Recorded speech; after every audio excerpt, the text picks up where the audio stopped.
G'day and welcome to the Hunting Connection podcast. My name is Zach Williams and I am your host. Here we'll connect you with hunters, fishers and outdoor enthusiasts from around the globe. This podcast will share hunting and fishing stories including past experiences and tackle the tough hunting stereotypes our community faces. We hope to be a positive influence to those outside the community while also having a laugh along the way. Hope you enjoy the podcast.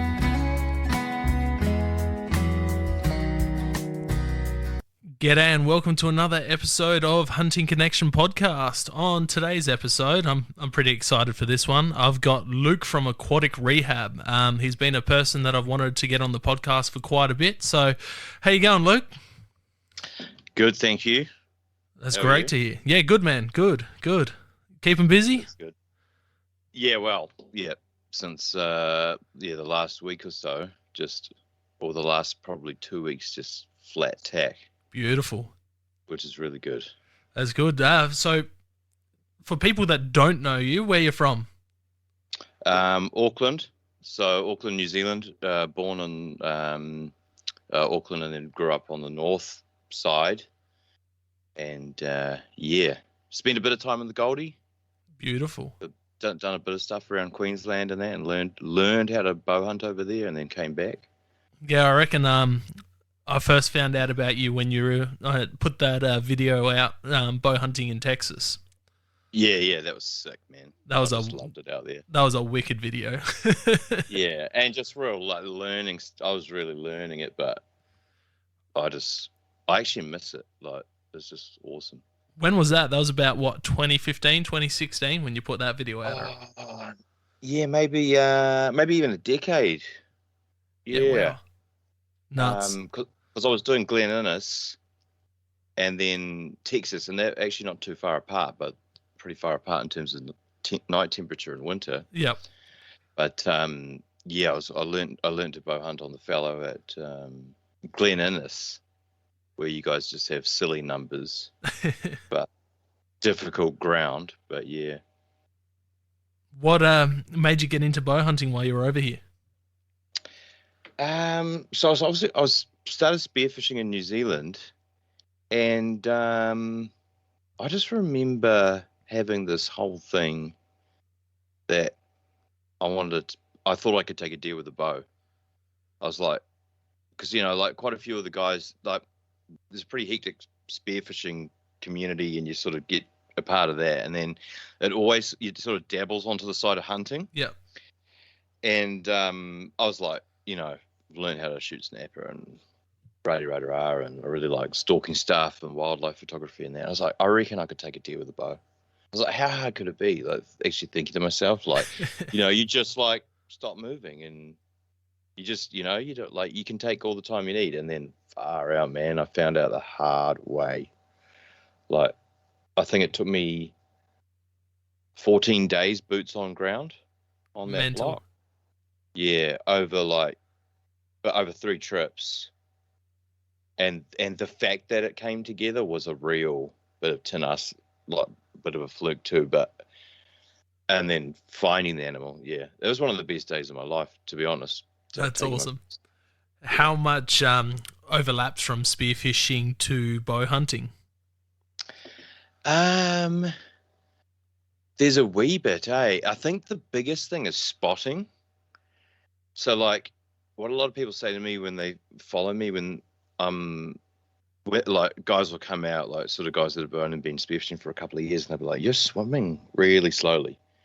And I'm looking at everything down deep, and I'm looking at shapes, let's say pelvic fins of snapper have a white tip, and then you've got the white base of the tail. Yeah. So you have a set of shapes.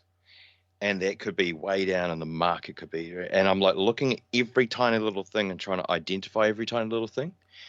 And I think when you're bow hunting, I learned how to start to see deer in Aussie.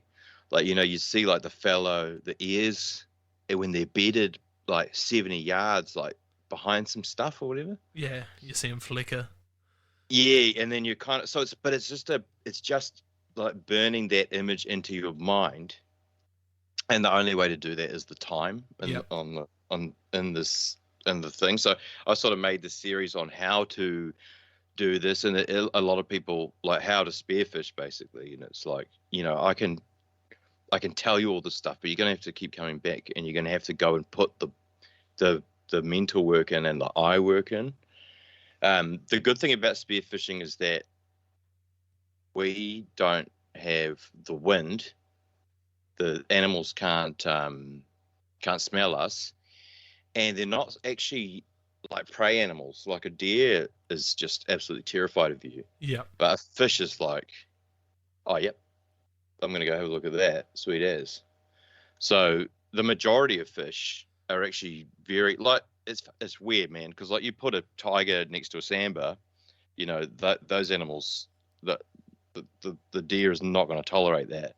But you put a shark predator next to a fish, the fish will have a relationship with the shark where they can actually get food by following it around. So it's a weird dynamic in the water where you can, where the predators actually can bring in your target species. So yeah, and the fact that what I tell people is like, it's like you're hunting but you're flying. Yeah, that'd be you're flying, but if you cook it, you're gonna die because you can't breathe. So yeah, but generally I'd say there's a pretty good crossover. If I could take a bow hunter, I think someone that bow hunts, or something like a colour or someone, as well, and put them in the water, I reckon they'd have a 12-month head start for sure. Yeah, awesome. So spearfishing, how did you get into that? When did you start? How old? So my dad first started taking me out. This might actually be an interesting yarn. I was adopted at birth, right? Okay. So my old man who I grew up with, my parents who I grew up with, my dad, he took me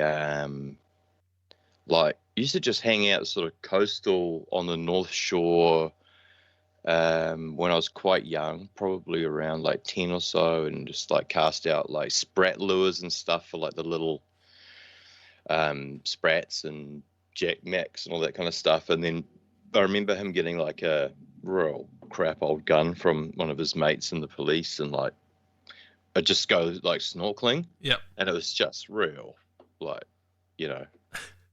just, not even at the level of even really trying, but, and he'd shoot like a parori or whatever. And then it kind of came back to me. So there's that's probably what got it in my mind. And then when I was, so I was a mechanic for quite a while, didn't really enjoy it. I was like partying pretty hard on the weekends for like quite a long time. Yeah. And like that was sort of catching up with me. And I just like had this mad switch where I just like basically stopped working as a full-time mechanic. I spent the summer like living in this back of this Corolla wagon, not the whole summer, but like I was like in this Corolla wagon, and I had this like immersion spear gun. I had like a real crap pig knife and some stubbies and some shitty fins, and I just like go through the bays and like literally just was spearfishing, and was just like eating. And this is like before social media and like underwater action cameras and all that kind of stuff. And I was kind of just winging it, like shooting, just stuff that I look at now and I'm just like, nah, no thanks. But so that the bug got me like really, really hard. It was quite an intense thing. And then when winter came, it was like, all right, you got to make the call to actually get some proper gear, otherwise you freeze. And it would have been before my daughters were born, maybe 15 odd years or so. Yep.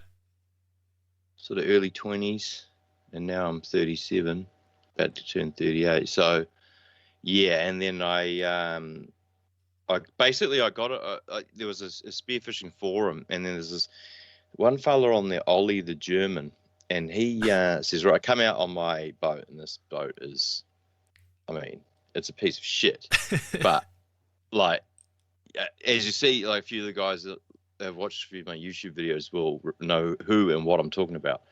And this thing, like, I literally saw him 2 days ago, and we're still going out on that boat now. And he's the first person to actually say to me, like, oh, you actually have to like free dive down to get fish. You can't just like float around. And so we've had this like I've had this relationship with Ollie, and just basically learning our local island, Tiri, out here for over a decade.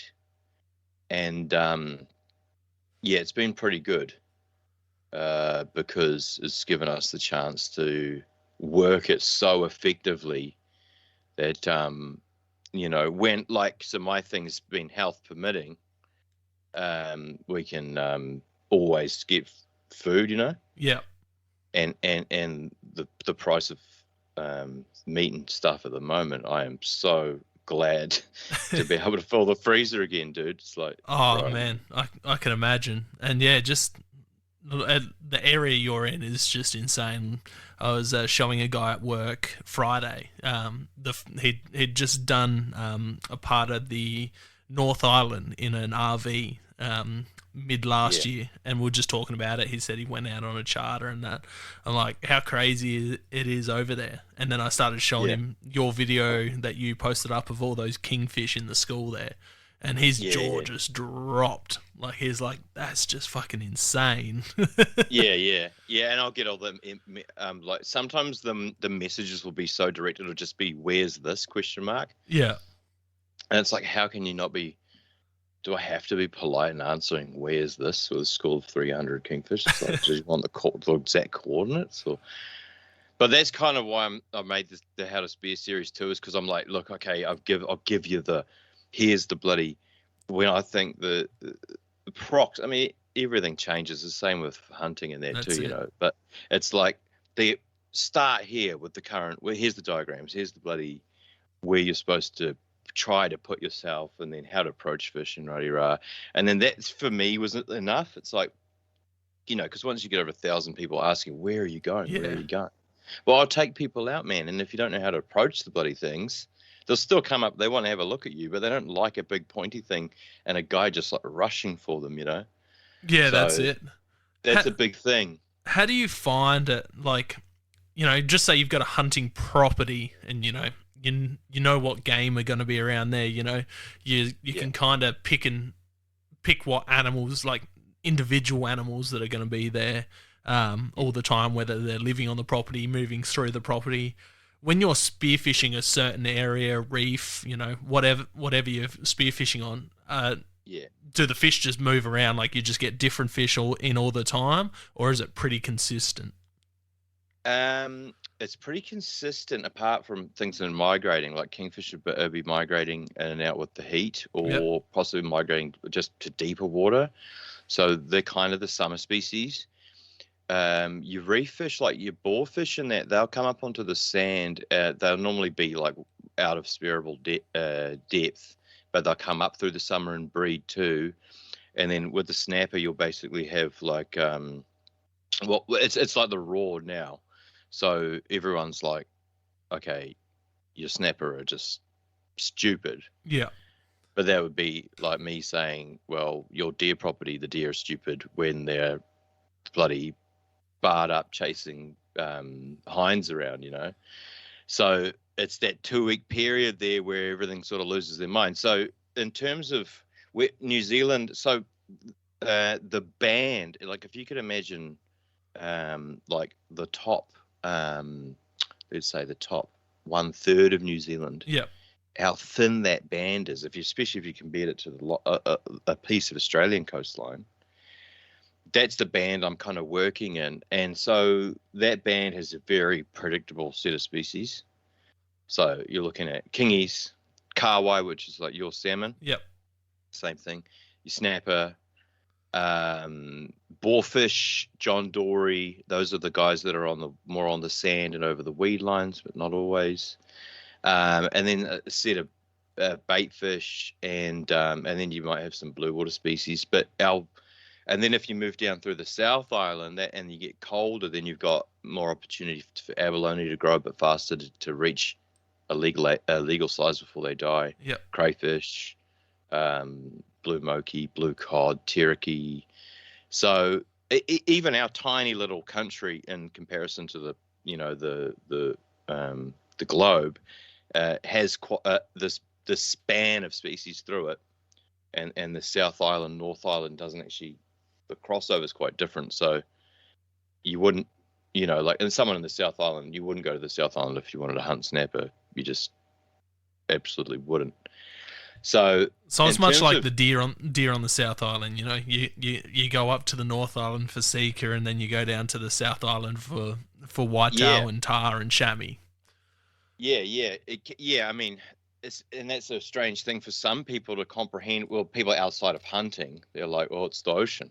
Well, it's like, no, these fish are very territorial and they're very susceptible to temperature change. So, you know, it's like the jewfish, they could probably survive in New Zealand, but they're not here, you know. So, yeah, and in terms of, so you're sort of leading on to like finding them, right? Oh yeah, just like area, and like if you're you're hitting a spot, like you're working a property, like just yeah. So you kind of get it's that whole thing. It's behind the language, if you're not, and you'll know it through hunting too. But it's like, yeah, you just see the signs. You just get in and you just see the signs. But you feel the current moving. Generally, you'll push up into the current, and you'll kind of look for structure. Let's say if you're like on a sandy weed line, you'll kind of look for. By what I mean by weed line will be where the sand meets kelp along an actual line off the coast. So you might have a cliff, a bunch of rocks under the water, come with kelp all over them, and they'll come down and they'll meet sand. Yeah. We have these often quite straight weed lines in New Zealand, and they're those spots there. So you just swim that weed line, and if you had a nice current and you're seeing quite a bit of bait cruising around, you think, oh yeah, all right, well, this is starting to look pretty good. And then you might see like signs, like you might see for snapper, for example, you swim a bit of coast and see a couple of biggish fish moving off, like you may have spooked them. Okay. And you'll go, all right, okay, I think up here might hold, because this time of year they're going to want to be close because they're egged up. And the boys have all got mill to them, so they're kind of, that could be a good place to put some bait down, or continue to keep searching over ledges and see if any of them are sort of tucked in there having a snooze. In terms of kingfish, if you're on a weed line, you'd be thinking the packs sort of move. It's almost like they kind of just move through periodically. Yeah. They will happily come and find you. They will hear quite a long distance too. So any splashing, banging, quite often, like you'll shoot a bit of bait, like you shoot a little fish, like a bait fish, a jack mackerel, or what we call a kohiru, which is native to the North Island of New Zealand. And that vibration, that brrr sound under the water, that'll bring anything in that's normally sneaking around sort of on the outskirts. So yeah, it's a real interesting thing because there's a lot of luring. That's sick. Yeah, like I think when I spoke to Dave and Dakota from Golf Skin Divers, it might have been someone else. I've had a few Spearos on because I find it real interesting. But talking about throwing sand, like splash, like getting the sand up in the water and flicking that up, and that attracting fish and all the different things. You briefly mentioned kahawai there for a second. How do New Zealanders rate them as an eating fish? Over here, Australian salmon, kahawai, often regarded as a bait fish. Pretty oily, pretty shitty. Anyone that eats them gets judged pretty hard. I love them. They're one of my favorite eating fish. I grew up surf fishing for them, and eating heaps of smoked and fillet, and I Kentucky fry fillets now when I get them, and frickin' it's so good. But what are they regarded like over there? Well, yeah, I mean, it's pretty good through the fishing community. It's pretty good. Spearfishing, not so much in terms of spearos that have been working for quite a while. It's quite okay. So like fish, from what I've seen throughout, like shooting kingfish from as far north as Queensland to down to the Chatham Islands, like South Island. Throughout fish's range, they do change a lot as well. Yep. So depending on the temperature and also the different types of microparasites and stuff like kudoa and kingfish off Queensland that it heats up and turns into toothpaste. So, and it's very hard to judge people when they start judging you on you eating a fish. Yep.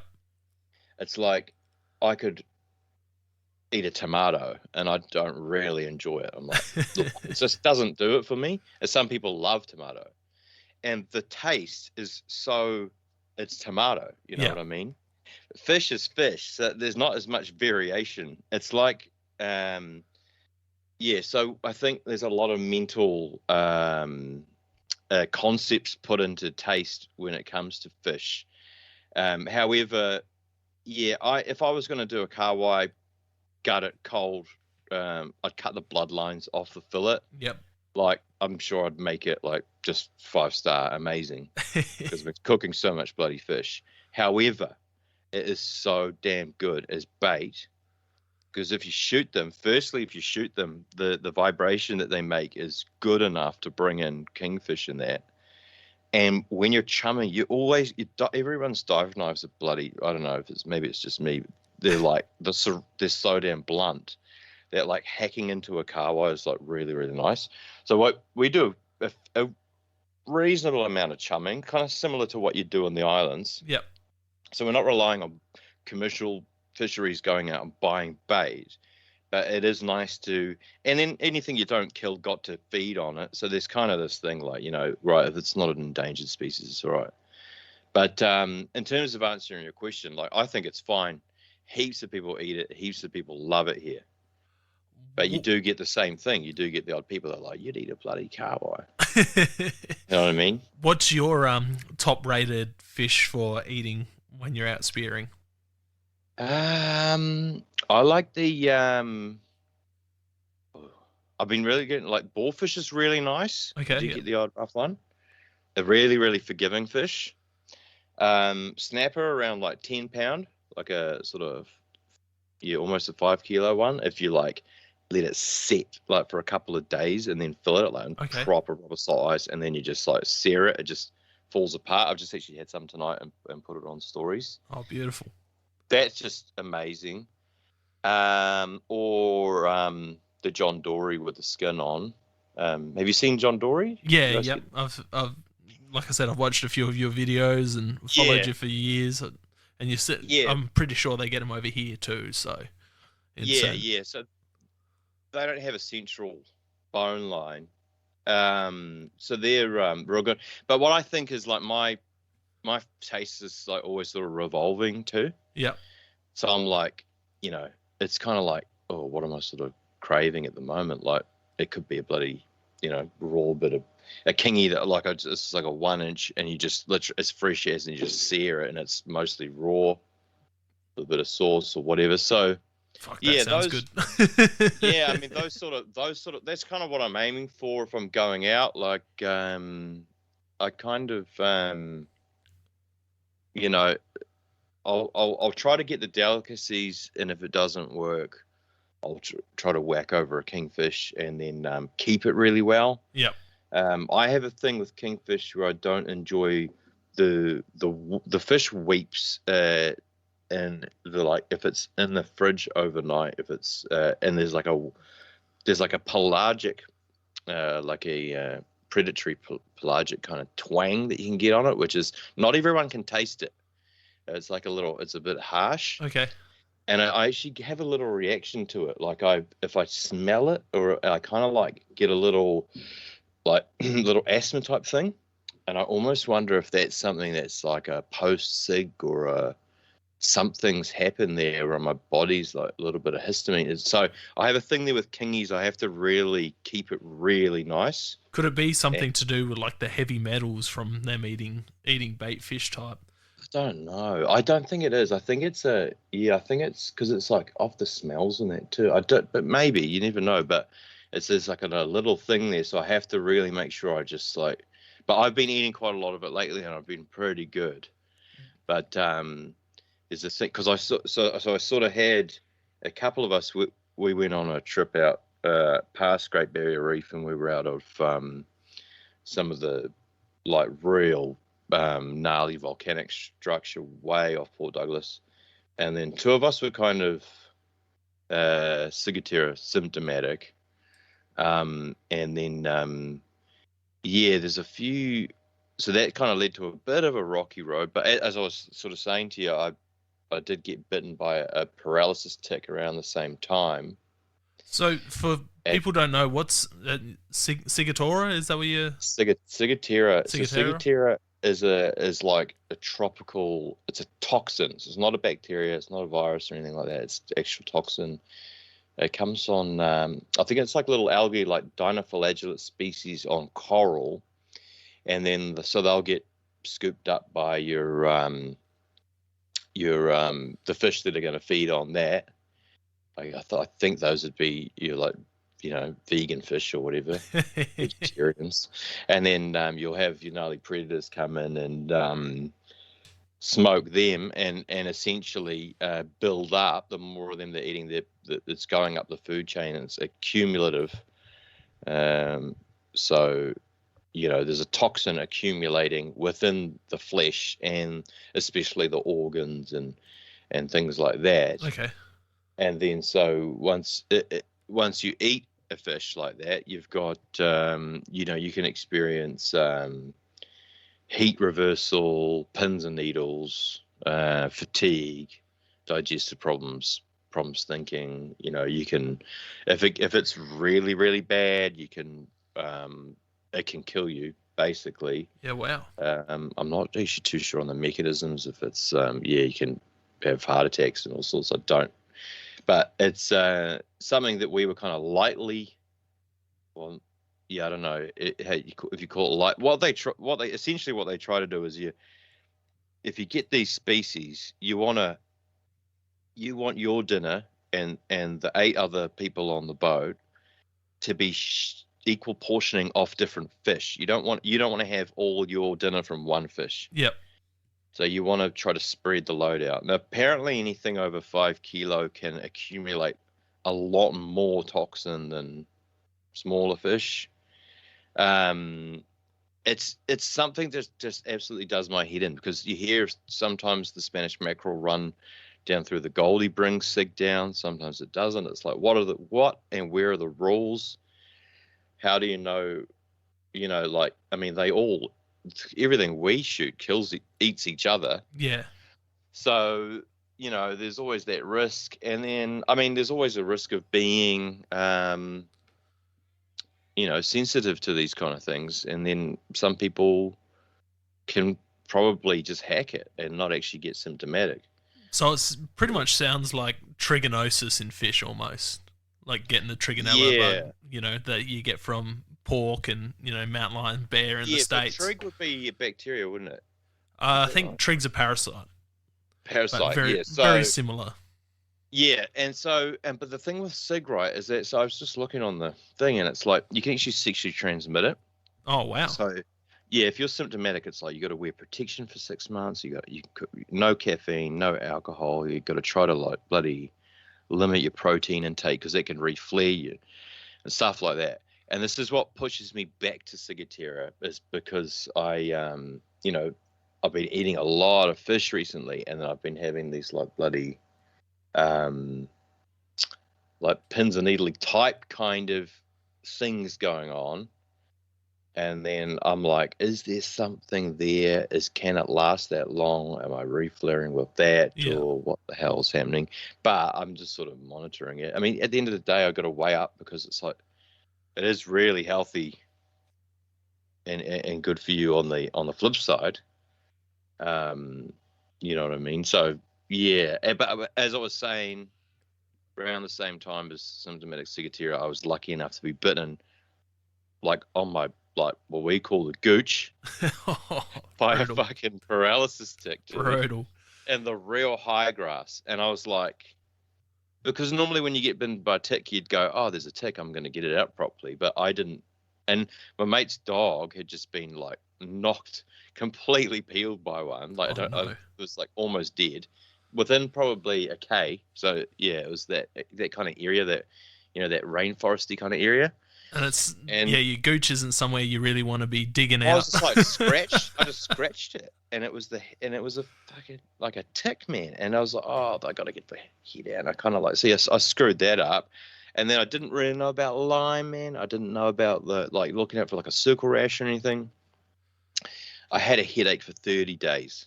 That's fucking mental. Yeah, my first experience it was savage with ticks was when I went and hunted Mexico, and just I had carried a couple pigs into the back of the ute, and by the time you done that in the dark and you got back and you had ticks crawling all over you. Lucky only I had maybe 2 or 3 dig in, but yeah, one was like right on my cheekbone under my eye. I'm like in the mirror with my scalpel blade digging this tick out of my face. Yeah, rough. And it's just the crap they can carry, hey? Oh, man. Like, after learning what alpha-gal syndrome is, I'm not sure if you know what that is, that freaked the shit out of me. It's basically a tick-borne disease in, like, Mexico, Texas, and it's spreading around the States that makes you allergic to red meat. Yeah, right. That you get that's from... the thing. So that's what Sig tries to do to you with fish. Yeah. And maybe even red meat too, a little bit. Yeah, it sounds very similar. It sounds like a cross between trichinella and the alpha-gal. I was thinking, fuck, and you'd probably think the same thing. It's like shit. If I became allergic to fish and I was like spearfisherman, it's like, geez, what would you do? Yeah, I've spoken to a couple of hunters that are still hunters after getting bitten by a tick with alpha-gal and becoming allergic to most meats. And they're just like, I had to have this debate with myself. Do I keep hunting? Because for years I said I hunted for food, but now I can't eat it. Yeah. Well, the thing is that, I mean, fuck, everyone's breeding too. So it's like you got to bloody. I'd just be cooking it for the family. I'd be knocking fish over and doing like, okay, here's your dinner. While I stare at it, because I'm the cook here for dinner anyways, and I've got 2 kids and a wife, so it's like shit, and then I just get the foot and because I'm marine wildlife interactions is half of it, especially with sharks and stuff too. So, I mean, but the big difference, right, is that you guys and us is that you're knocking over stuff that's can be quite detrimental to the native wildlife. Yeah. So what we got to remember is that we're killing native animals, but in the water. But like if you got allergic to red meat, you'd be like, oh well, I'm a colour now, and put more of your time into that, and then take something tasty home for the family, I guess. Yeah, that's it. I'd probably be a sucker for punishment because, I absolutely love red meat. I'd eat it and then be, in bed for 3 days going, why did I eat that? But then, as soon as I felt better, but that's easy enough to say, when you're not in that situation. You've battled with health stuff for the last, couple years, has it been? Yeah, I mean, since then, dude. So since then. A decade of shit, but like it really went hard. And then I had the big wake ups, which I'll sort of move into. But I'm the same. I'm like, when I've kind of come at this point in time, I'm actually able to hunt and dive, and I'm just like, what did it feel like again to be fucked? And I actually had diaries written down, and it's actually quite terrifying reading some of the symptomatic stuff. Okay, yeah. Like, oh my god, dude. Like, yeah, it's pretty rough. But like, I at one point I fucking lost about 20.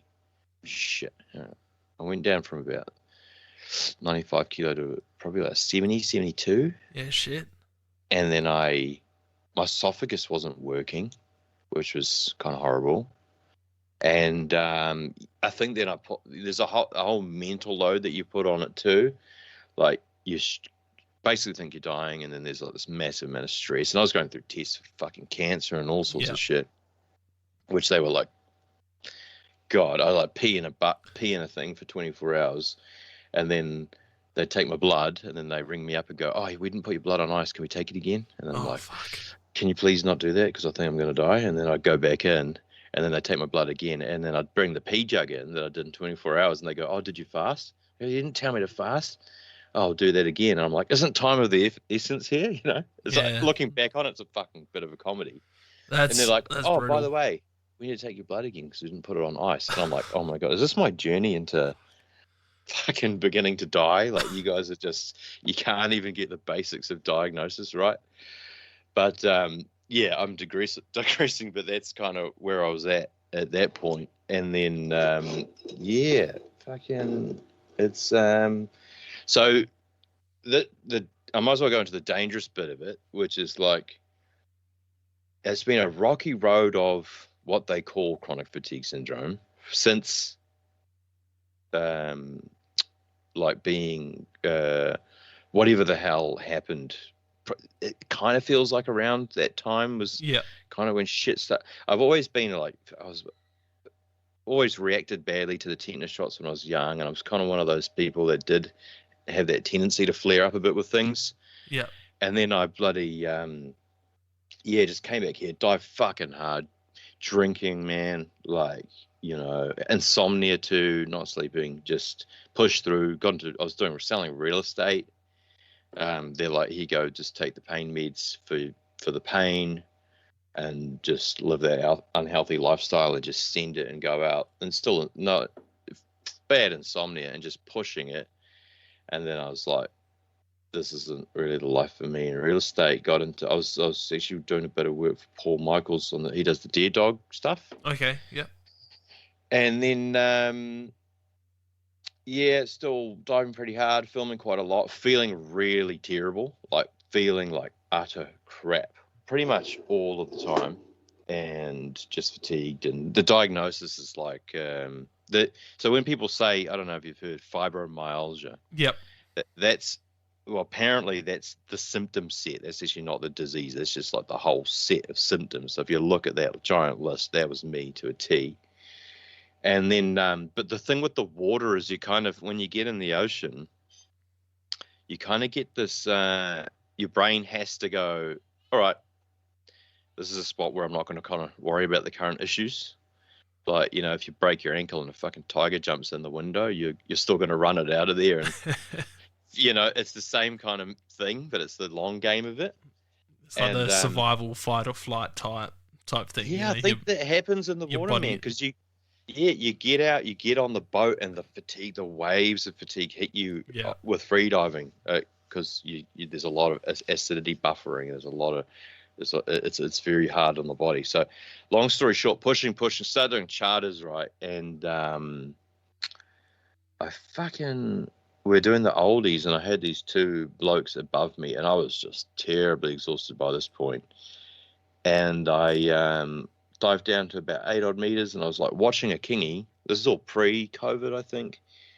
And I just felt this massive lurch in my chest, like what felt like what I think is a PVC, which is like a skipped beat, and the follow-up beat is really hard. Okay, yeah. But your lungs are like really compressed at that point. So like the feeling of it was just like someone had put a sledgehammer into my chest. And then I kind of was half there. Like I felt like I was half awake. Yeah.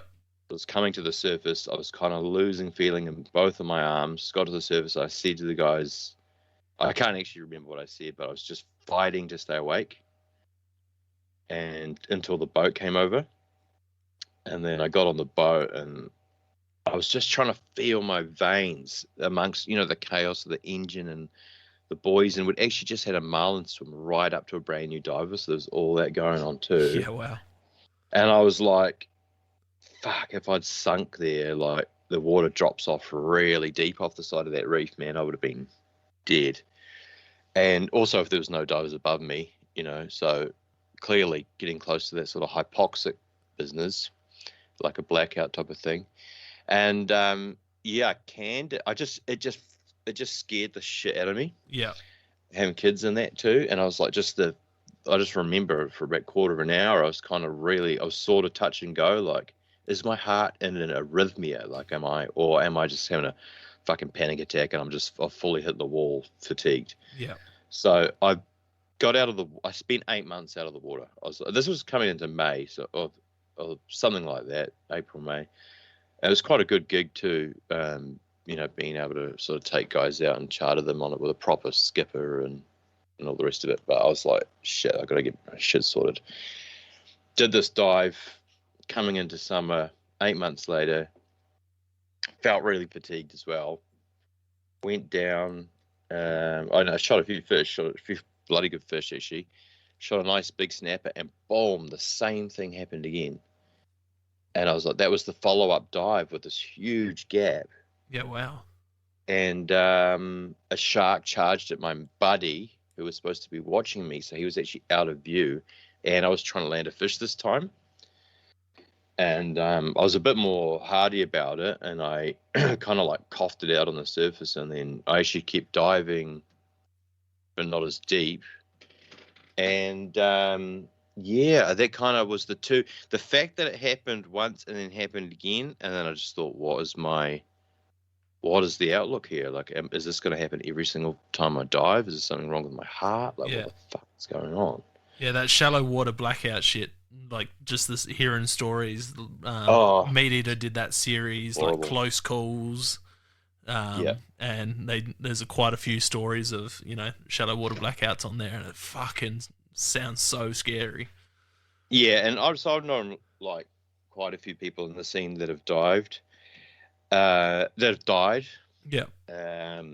Basically, like my dad was come off police and he was in the coroner, so I'd get a lot of insight into random snorkeling deaths, and I'd get like, oh fuck, I was supposed to meet up with Greg I think it was Caldwell. They do the Caldwell Cup. When I was moving over to Brizzy, and he passed away on Moreton Island. And then, we've had a whole string of them, like that Olympian on the Goldie. I seen his name pop up on the news. Yep. And I recognized the name because he followed me on Instagram that morning.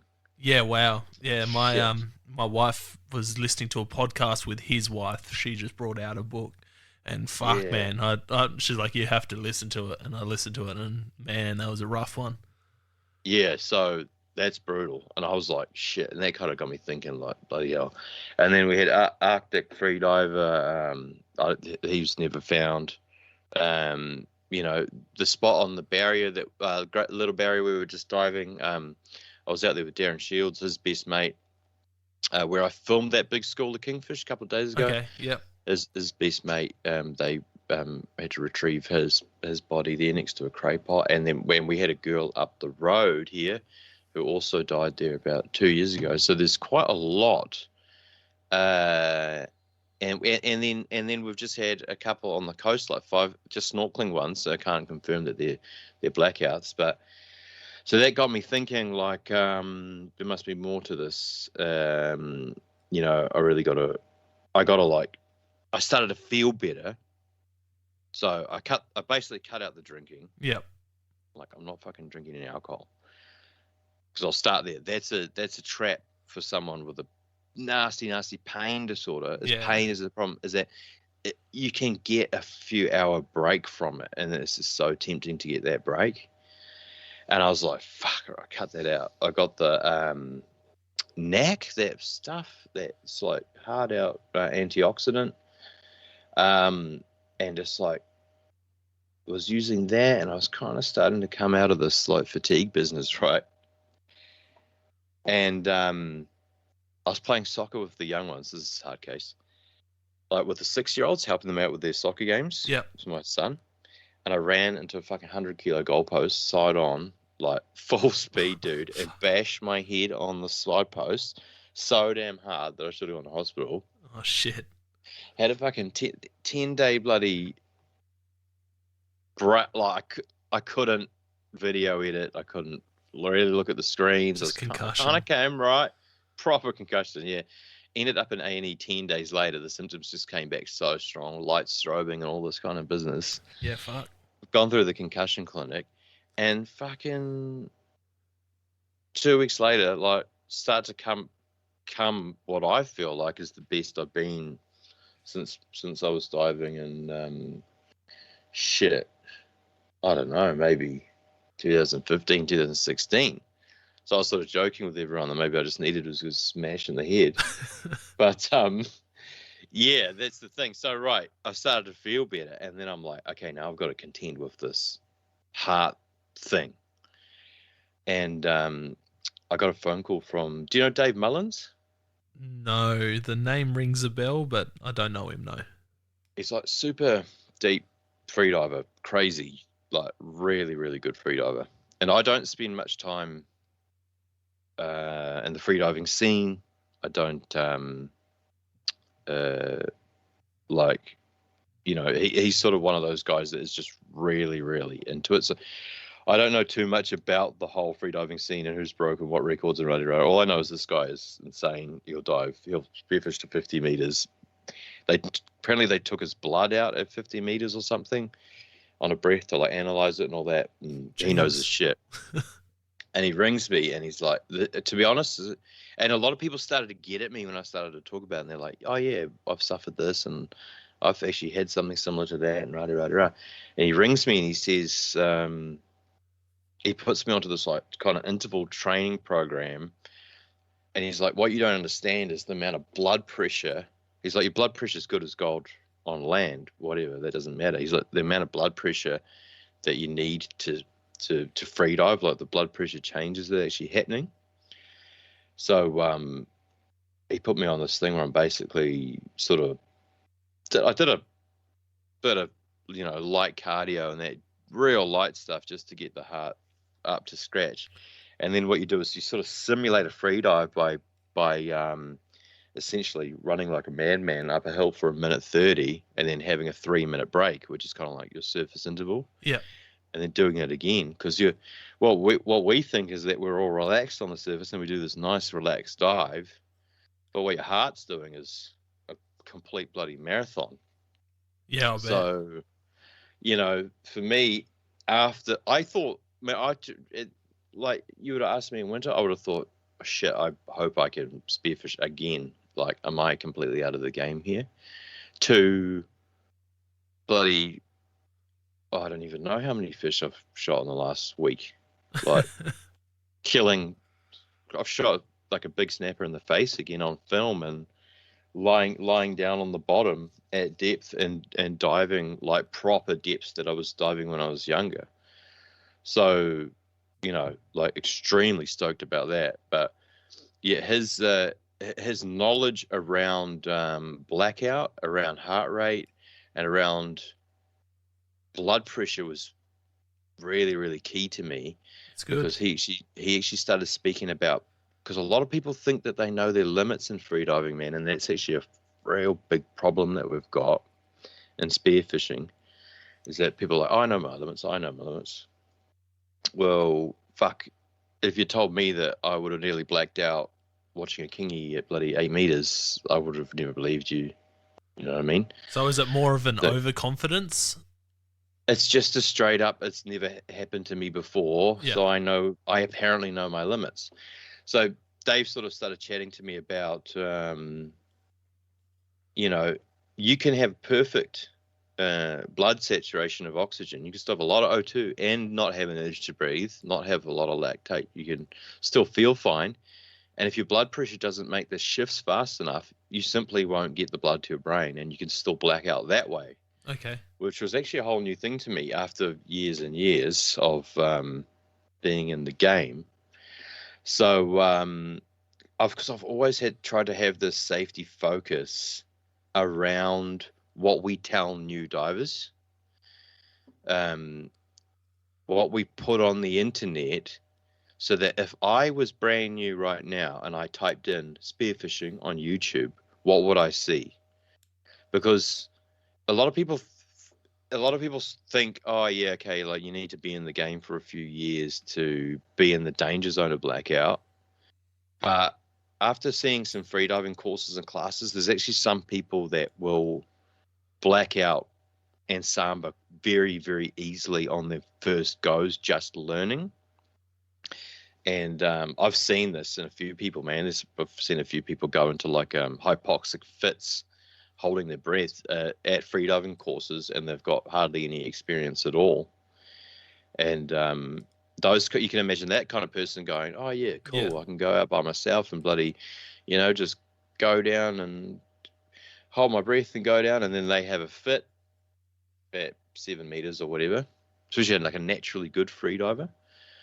And then that's kind of why I was trying to gather a bit of shit from my old man and think, what, being the coroner and having access to that info, is there more people dying than we actually know within the sport?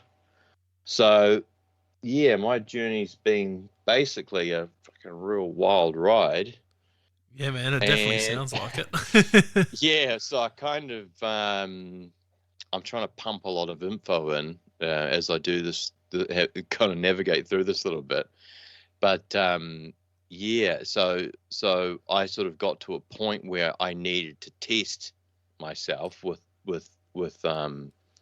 partners watching me while I went down and essentially was waiting for the big palpitation again. Yeah. And it hasn't come yet. I've had a few little flutteries and a few little things, and been talking to a lot of divers. And then if it happens again, I'm pretty certain it's sort of, benign. And as long as we're looking out for each other and I can, keep training, dude, just fucking stoked to be back in the water, basically. No, it's great to see you back in the water. Like you said, with the whole chronic fatigue and the what was the other one? The Fibromyalgia. Yeah, so watching my mum have all the autoimmune issues, and then close family friends have had very similar stuff. The big lists on all of that stuff they've been dealing with. Like I said, watching mum go through stages where she'd do a day's gardening and then be in bed for the next 3 or 4 days. She's turned around her symptoms by doing carnivore for like 3-4 months, maybe longer, which was pretty cool to see. When I started doing carnivore, she's like, nah. I'm like, oh, there's people like on all these forums. There's people that are having similar issues to you, and they're almost resetting their bodies by doing it. And then she's like, nah. Then she got to the point where she was just over the chronic fatigue and everything, and she done it, and almost reset her to no symptoms at all. And like you said, with your diary, going through that and reading that, she felt very similar. Like at first she wasn't really seeing much, but then she was going through reading her diary, and she's like, I've got none of these symptoms at the moment. Yeah, dude. It's it's actually terrifying. It's like, but yeah, I mean, and that's the thing with the, like, when you're getting like good meats and that, there's a lot of raw essential sort of stuff in there that's really handy. And if you can, like digesting it properly as well, and taking the stress off, like. Yeah.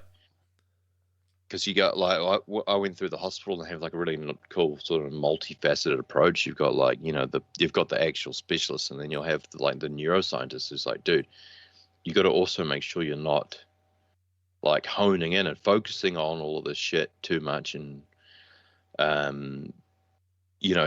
acknowledging it with your brain, being like, because apparently your brain will also grow new nerves to feel pain if you're always feeling pain. Yeah, wow. And you're rewarding it. You're adding sort of fuel to the fire there as well.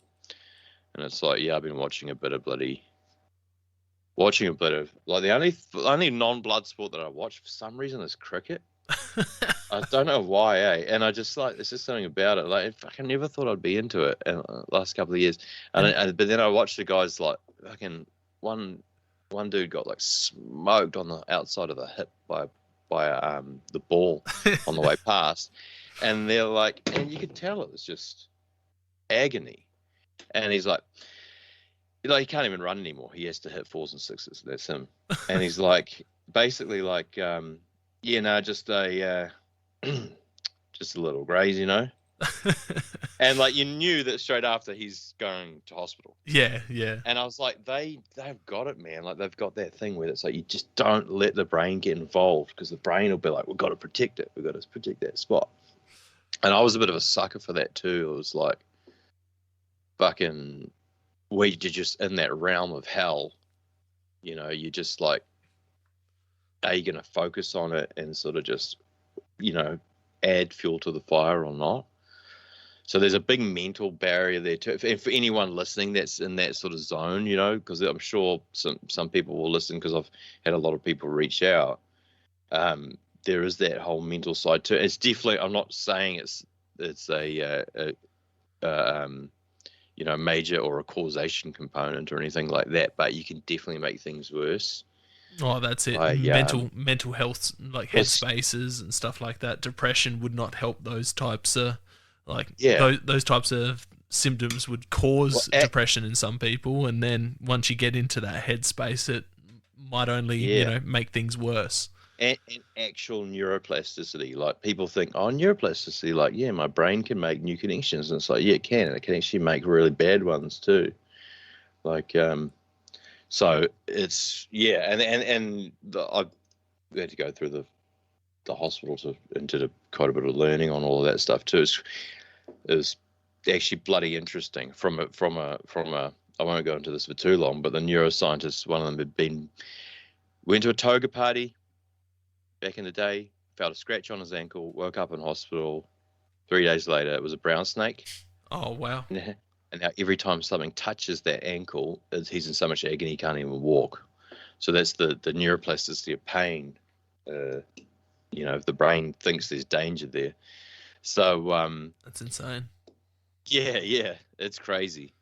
So and then I had it's so hard when you can't explain it. I'm not bleeding. There's clearly something flaring on the inside. Took, you know, a lot of antioxidants now for spearfishing. A lot of like, like electrolytes have been really, really important. Staying like really rehydrated. Yeah. Deliberately staying on top of it all day, because you're just peeing all day. Just stay hydrated and a lot of fuel, like a lot. I used to not eat. Now I'm eating a lot, like trying to just cram fuel and salts and stuff in. And that's made a real world of difference to me. And I think a lot of spearos will appreciate that too. Like, if you start to like hit solid walls of fatigue, get on the boat at like midday or whatever, and I've been like cracking open those bloody tablets, those ones that sort of disperse in water that have like B's, C's, D's and mag and all that kind of stuff too. Yeah. And just try cover all the bases, and then even if it means sugar and caffeine and stuff, if I can send it, try to keep the energy and the fluid up is what I reckon. Sounds like a lot of like that stuff there translate to hunting too. Like, because I've gone out hunting with guys, especially in this hotter weather here in Australia. You know, you're burning through a lot of electrolytes and sugar and, you know, salt and everything above. And, you know, I've been hunting with guys who take nothing out with them. You know, they might take 500 mils of water and maybe like a muesli bar. And then, you know, they're suffering for the next 3 days because, you know, they've got migraines and headaches and muscle cramps and shit like that. But it's because they haven't been taking care of themselves while they've been out. Yeah, well, that's right. Like, if you want to fucking hunt properly, man, you got to load up. I've learned that the hard way too. Had a bloody army guy forced me to carry a red hind, like a proper red hind, 4 hours out of the bloody Kymwise, and I was good as gold until I pulled my fingernail off on a wooden drawbridge. Oh shit! About half an hour from the car, and then everything just hit me like a ton of bricks, man. All the bad food, and I had a fever. I was like shit, and I just went into the state. But he's actually the bloke I died with over the weekend. He sort of admitted that was a little bit dumb, but he was training like army fellas and stuff, and they were kind of like, you know, you gotta, you Kiwi blokes are mad though. That whole carrying fucking deer out on your back, you know, turning the deer into a backpack and shit like that. Pointless. Yeah. yeah, that's all right with a fellow and that, but bloody hell, man. Some people go a little bit far. Oh, even a good sized fallow buck in the body is freaking hard enough to do. Yeah. Yeah, And then you get you Kiwi fellas chucking freaking red stags on your back. Yeah. Yeah, it was silly rolling around. But yes, I mean, I guess that's part of it too. Is he was, because I haven't really caught up with him since that, and he was like, a few of the boys, a lot of the boys actually in the military have come out and been like, yeah, I'm in your shoes from something.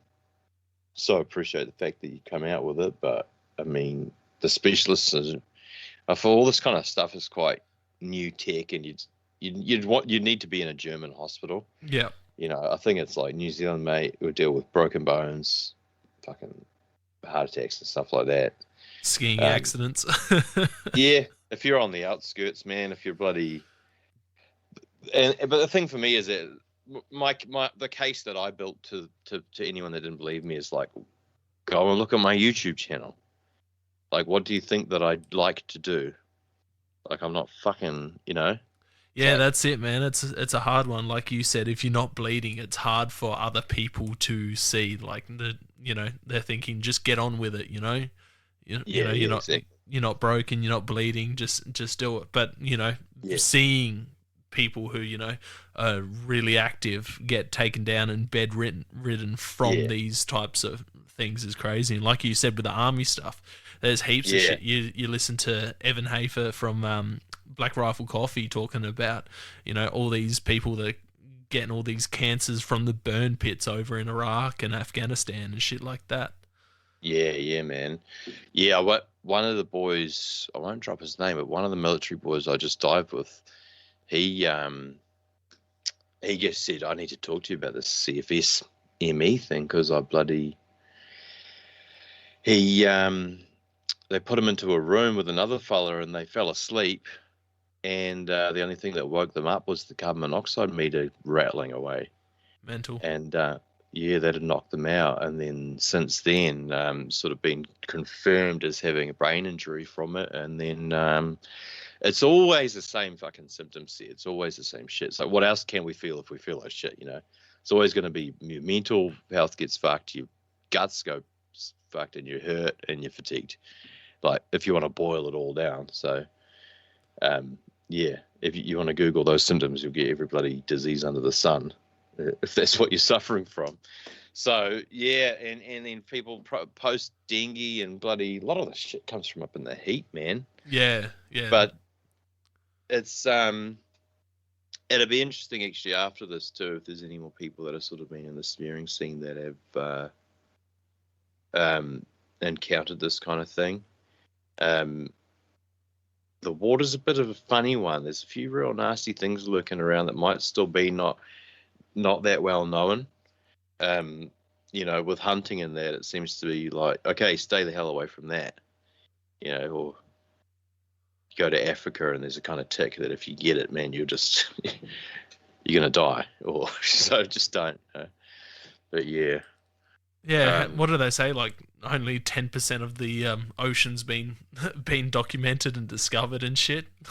Yeah, and you guys have it pretty scary up there. I mean, you got bloody 1 centimeter jellyfish that'll fucking put you in hospital and nearly kill you and stuff. So it's the sharks that worry me down here, man. Like, I had one of my mates who's a bow hunter, Spearo down here, Aaron Whitaker. I'm not sure if you know who he is.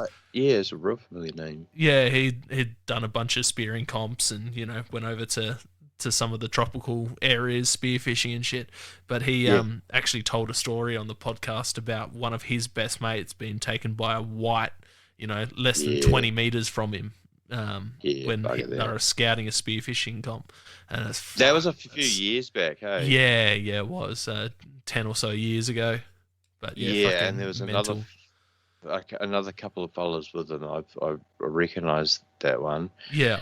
We lost a guy off the west coast here swimming through a fucking bait ball, and the swimmer tried to get him to come. The lino on the thing tried to get him to come over, and he didn't quite make it, and they had to put the shark down. They They put 33 5.56 rounds at it. Fuck. There's a 20 round mag.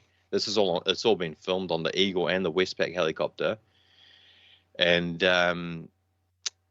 we had one girl at Waihi down here, just north of so it's just south of Coromandel, behind the breakers there, get killed by a pointer, and they got her up on the beach. And my mate was so I got a few connections through the old man and the police there, and that's kind of close to home. And we had one. We don't see that many pointers here, but we had a bloody surfboard get huge bite out of it, probably a K or two from where we were spearfishing.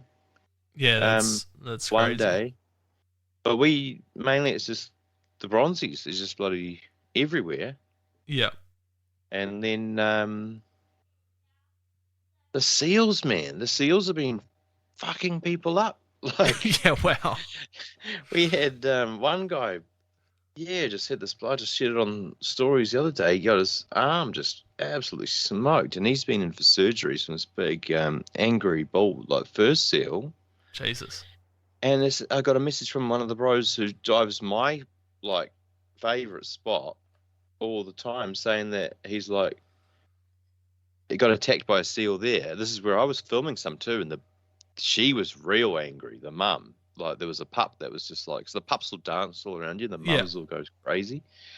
And he messaged me and said, oh yeah, he goes, I hope that's the last time I have to have my finger inside one of the bros, because it must have been a full arterial. So fuck. I was like, almost the seals are on par with the pointers, like, That's not in mental. terms of deaths, but the attacks. And then, yeah, the bronzies they get pretty hectic. Normally just more sort of just like territorial ramming, and There's some big girls that you film and post up. But yeah, shark attacks here, man, have been, I think the last 6 months we've had we just had some 15-year-old surfer mauled and killed just before Christmas or just after Christmas. We had some lady studying to be like a marine biologist, and her partner, I think, is in the spearfishing group down here. She was bitten on the face off of one of our jetties, and then some lady. There's been all pointers, I think. Yeah, that's the thing. It's a different fucking. So pointers, they make the transition to hunting mammals, and that's something that's it's quite unique to that fish. Oh, we got people down here calling for culls. We've got people. One fella who's quite prominent in the hunting fishing community, he's calling for bans on cage diving with sharks, because he reckons that's training them. Much like the crocs in the NT, teaching them how to jump. He believes that the cage diving and burling them in and provoking them while you're in a cage is causing these issues down here. Yeah. Well, my mate's one of the fellas I just dived with said he went down south into the cage dive just to get over the shock of seeing a pointer in the water, and he's like, there was 6 of them, and they were all good, and they were like, oh, the big girl's here. It was all calm as days, all the things, and then the big girl comes. She was like just an absolute fucking toad, and the first thing she did was just grab the cage in her massive mouth and just start shaking the shit out of it. And I'm like, man, I know sharks really well, and I tell you one thing, they are fucking onto it, and they just they do what a real sneaky hunting dog will do. You give them the one little bit of food while you've had a couple of beers, and you give them one little bit of food off your fucking plate, and for the rest of their lives they're sitting there staring at you, and they know when to take advantage. They know when to sit on the outskirts. Yeah. They know when the gun goes off. Your gun can go off and you can miss something, and they come in, and then you'll just see them leave. Like, oh no, that was a false alert. Fuck. They'll check all the floats. They'll come through and check all the floats. They're fucking smart, man. And you will train a shark, especially a mature, juvies. You can see them. I've had quite a few run-ins with schools of juvies, and they are really just figuring their lives out. They really don't even know what to do. The sensors are working, or the electroreception and their lateral lines and that, and they'll come up to the fish that's on the spear, and they'll kind of They won't even really know what to do. Do they rub on it? It's like a cat, like your house cat when you first give them a bit of fish or a bit of meat. It isn't something different from the supermarket. That's it. But man, the sharks once they start to mature, they learn so damn quickly. And yeah, fuck, if you're bringing them into a cage, food is food for a pointer. It's just a big muscle with a big hole on the front. Just swallow it, man. Like those things are the same as crocs, bro. They just could not give a shit. Yeah, brutal animals, man.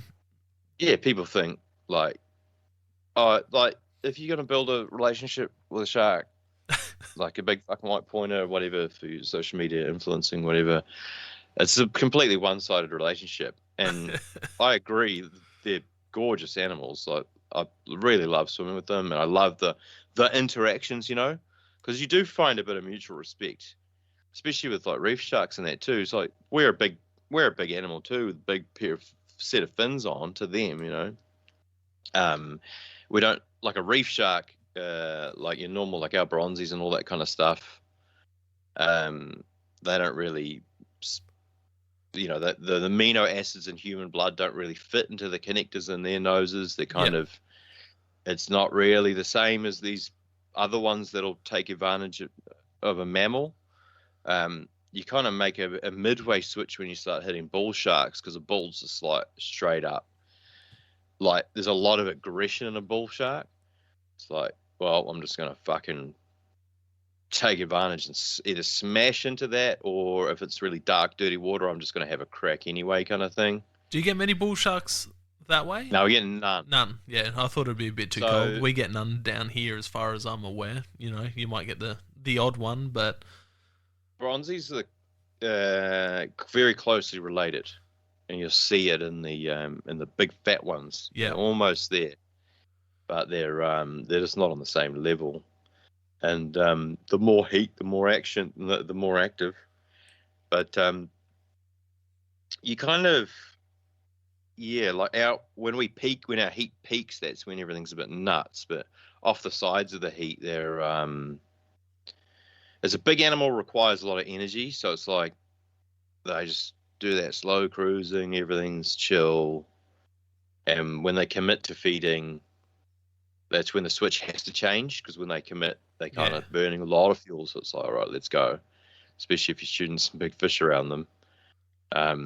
And then you really get to watch that behavior. If you get like 3 or 4 or 5 of them, and one of them just hose down a kingy. I've got some unreal footage from with the guys from Weddy last weekend, and it's the same. Oh man, I just made a reel saying that the losers get grumpy and then just start going at it and like charging divers. Exactly the same thing happened. The losers like just pissed. How many fish would you say you lose through sharks grabbing them? It's very hard to say. It's really a scenario. It's really scenario related. There'll be a time where you will just know that landing you got a better chance of solving the fucking Da Vinci Code than you do landing a fish. Right here, right now. But if you can stone them, like if you can brain shot fish, you can get it done. But if you don't, they'll hone in on that tail beating, and they'll just smoke it, and it might just be an increased hunger with breeding, or who knows. But yeah, I've been pretty lucky with the snaps. I just got a bit of footage. I actually shot a nice snapper in the face, and the shark come right in, and it touched the tail touches the shark's face, and the snapper actually like shat out everything that it had. And so there's like this big white cloud. I actually thought it was milk, but it turns out it was a female, all over the shark's sort of nose and that. And it's quite funny, and the shark sort of buggers off. I'm like, that probably wasn't a deterrent. Quite often I'll kind of just go, oh, I'm not released. Oh, there's something, and then but that was like right there, and that was a bit of an interesting one. But I had a boarfish absolutely demolished, and then they just come up and they were grabbing the head and running away with it, and that. So is that the photo you posted up the other day of that half-eaten boarfish? Yeah, the bory, and then I had the I got a video of that. That spot there was just absolutely, just deplorable. Just coated in sharks. But only on the high tide. But what's been really, really weird this season is my local is normally seething. So normally landing a kingfish at a few of my reefs after Christmas can be a real challenge if you don't have what we call like a guard. Yep. So like you'll have a shooter and a guard, and the guard can kind of go down and try to sort of get, if the shot's well and you've hurt the fish enough, then you get your chances go up. But I've only, my last 3 dives, I've only seen 1 shark there, and the water's been hot as hell, really clean, and it makes no sense to me at all. And out of 15 years, you normally see 6 to 10 a day, Yeah, sometimes wow. 12 a day, and for some reason this season I've seen 1 and a turtle. Yeah, crazy. Yeah, so I don't know. There might be something to do with we've got that El Nino pattern, or I don't know. Do you wear any like shark guards or anything like that when you're diving for extra precaution? Nah. The last time I wore an electronic guard was at the Chathams, where there's a lot of great whites, and the fucking thing went in my mouth, man. Like, this is an electric shock. It like goes out when you wear it on your ankle. It's like long as it's like 1.5 meters long, and it's got like 2 points and it arcs through salt water. Yep. So it's just constantly beating. So if you tell someone to grab it, they get like it's like a electric fence. And I went into this hole, and the thing just drifted up into my mouth and just went bang. Oh no! I mean, electric shock in the face underwater. I was like, bugger this, man. A lot of people used to use them, and then we went through the rammings and the times of having to get out of the water because it was just carnage. And then learning them again the next summer and the next summer and the next summer. And now I just, I could still very easily get bitten, but I just operate with what gear I've got, and I kind of feel like I know them a bit. Do those guards do they like scare fish, or do you like find fish pick up on it? No, so fish don't have any electroreception. They've only got a lateral line sensor. Yep. So they've got a lateral line which picks up on vibrations, so they can school next to each other, and one will move, and all the school will go bang, and they'll all move. It's like when you're watching a workup or a boil up, and they all spray across the surface. There's one will get spooked by a bird or something. The whole lot will all spook with the lateral line. But your rays and sharks have they have that, but they also have the Ampulive Lorenzini, which is the electroreception. So that's kind of like where everyone rubs their noses, and they kind of get that tonic overstimulation, and then they kind of fuck out. Yep. Basically, some of them might enjoy it. It might be like big hormone release, and some of them just hate it. It's the first thing I do. If a shark was chewing on me, I'd just be rubbing the hell out of its nose like sandpaper, man. Trying to, really, really disturb it. So do you reckon that's what happens when people, like, they say they punch a shark in the face? Do you reckon that's what it is? Is that stimulation? Smack them in the head. Yeah, they hate it. I've jabbed them in the face heaps. Like had them ram, and they just don't like it. They know that they're vulnerable, especially when they get like a poke. It's like, oh, they're not used to that. It's not something they normally expect, and it's your eyes and your sensory gear is pretty important. An ancient creature that bloody has to eat to survive. I heard they're not a fan of getting like swam towards either, like, because they're a predatory fish. They like to attack from behind. So if you like head on face them and swim towards them. All fish do that. Yeah. Sharks and fish. So if I want to film a fish, you kind of have to. This is very broad, but you'd kind of go away from it and keep kind of looking over your shoulder until you see it turn and become comfortable, and then you can kind of raise the camera or raise the gun to it, and then it's coming over on its own terms. Yeah. So a direct introduction of being swam at, it's not very. It's kind of strange for a fish, and they just don't really get a good vibe on it. So yeah, sharks can be similar if you want to film them and they're being difficult to film.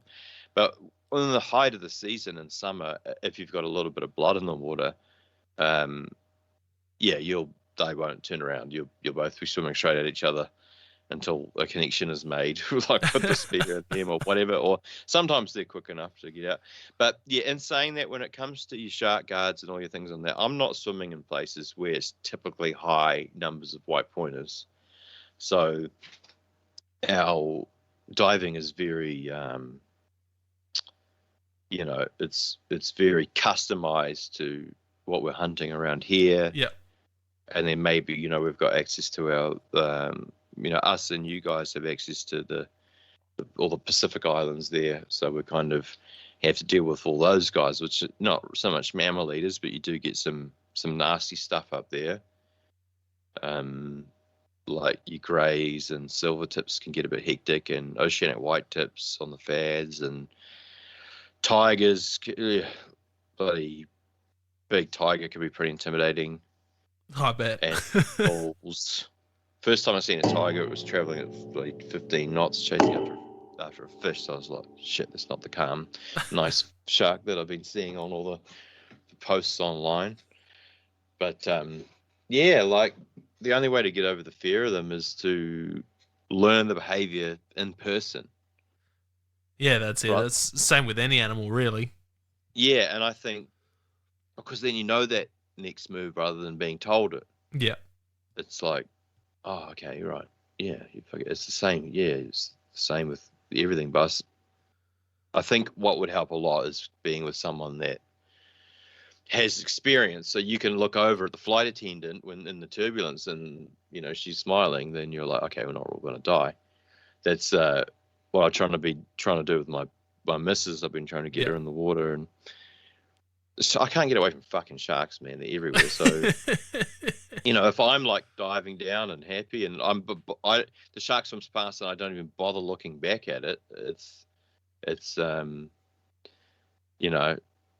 sort of the next step. But the video footage must help. 100%. I've got a pretty solid catalogue growing. Because, especially for yourself, because you're experiencing it firsthand, then you're going through and editing it all. So you're watching it like 5-6 times while you're editing it, and then you post it up, and then you'll probably, give it a quick run through once it's all edited. So by the time you're done, you're just desensitized almost. That's one thing that I think helped hunting a lot, was going through footage. Yeah. Actually, because usually you notice a lot of different things, there's a lot of 20/20 hindsight in watching back footage. And so what I did was like, man, I was like, went out for this dive and things were legit. So I fucking was like, I'm not getting on the piss or anything on New Year's. Like last time I even had any beer or anything like that was on late November. Went through Christmas and sort of did all right there, trying to keep away from anything that's going to make me crash again. Yep. Fucking New Year's night, Mrs. went out. It's like, fair call. I was washing my ute in the rain at like 8 p.m. Got up at 7 a.m., took my mate's boat up north, and I actually spent 6 hours by myself filming sharks. And was that the morning you forgot the bung, or? No, that was that was the crazy day. So I wouldn't be doing that by myself. So that was New Year's Day. So New Year's Day, and I was thinking, shit, when I get back in, what am I going to be like with sharks? It's been so long. And then I just spent that whole day just really shallow diving. Making sure I was just like really hydrated. Yeah. And I was chumming the odd fish and using my big camera and just hanging out with them and just getting used to them again. That's sick. I had a mean day. I screwed up the GoPro strap was at home, so I was trying to like put it in my mouth and hunt snapper, and it just wasn't working. So I was like back to it, and it was just like me and the sharks again, and it was sick. Did it almost feel like you've had no time off it at all? Like having. Yeah, I come in really strong, and I think that that's from the interval training actually. That's great. Yeah, but also like sleep was a big one, and a lot of a lot of lessons from my concussion clinic lady's Japanese, and they're like really staunch, like. It's quite funny, eh? It's like if you start to feel bad, like almost like you Europeans kind of thing, like you don't you don't like listen to your bodies kind of thing. Yeah. Just like if you start to feel a little bit bad, if you're video editing or doing whatever, take a break and just lie down and rest. Because she's like, what you do is you sit there and just push through it, and then you'll go the next day. You go, what? I feel so shit. So I just, started listening to her as well, and that's there's a big collection of stuff, but I felt like that was actually pretty good advice. Yeah, definitely. We tend to be pretty stubborn, and we push through these things, especially as men as well. Like like in any sickness, I'll leave it for a couple of weeks and see if it gets better by itself. Then I might go to the doctor. Yeah. Well, I've been sort of. Yeah, from doing that to being a frequent flyer. But then what I've noticed, like a frequent flyer at the doctor, being like, oh my God, I'm worried about this, I'm worried about that. But then when I get in the water, I'm like, there's people that hunt way harder than me, that are way fitter than me. And I am spending twice as long in the ocean, and I'm watching them fuck out of fatigue. And I just like don't have an off button in the water. Yeah. And that might have been a part of the problem too, is I'm literally just pushing the body right up against the wall, right to the limit, and then doing it again and again. So some people might be like, oh, well, what the fuck are you surprised? You kind of, it's one of those things when you have a passion, though. It's like, if I didn't have a wife and kids, and I didn't have a job, I'd be in the hills. And if I wasn't in the hills or anywhere hunting, I'd be fishing, I'd be like, eat, sleep, hunt, repeat, Well, I think what that gets you is that when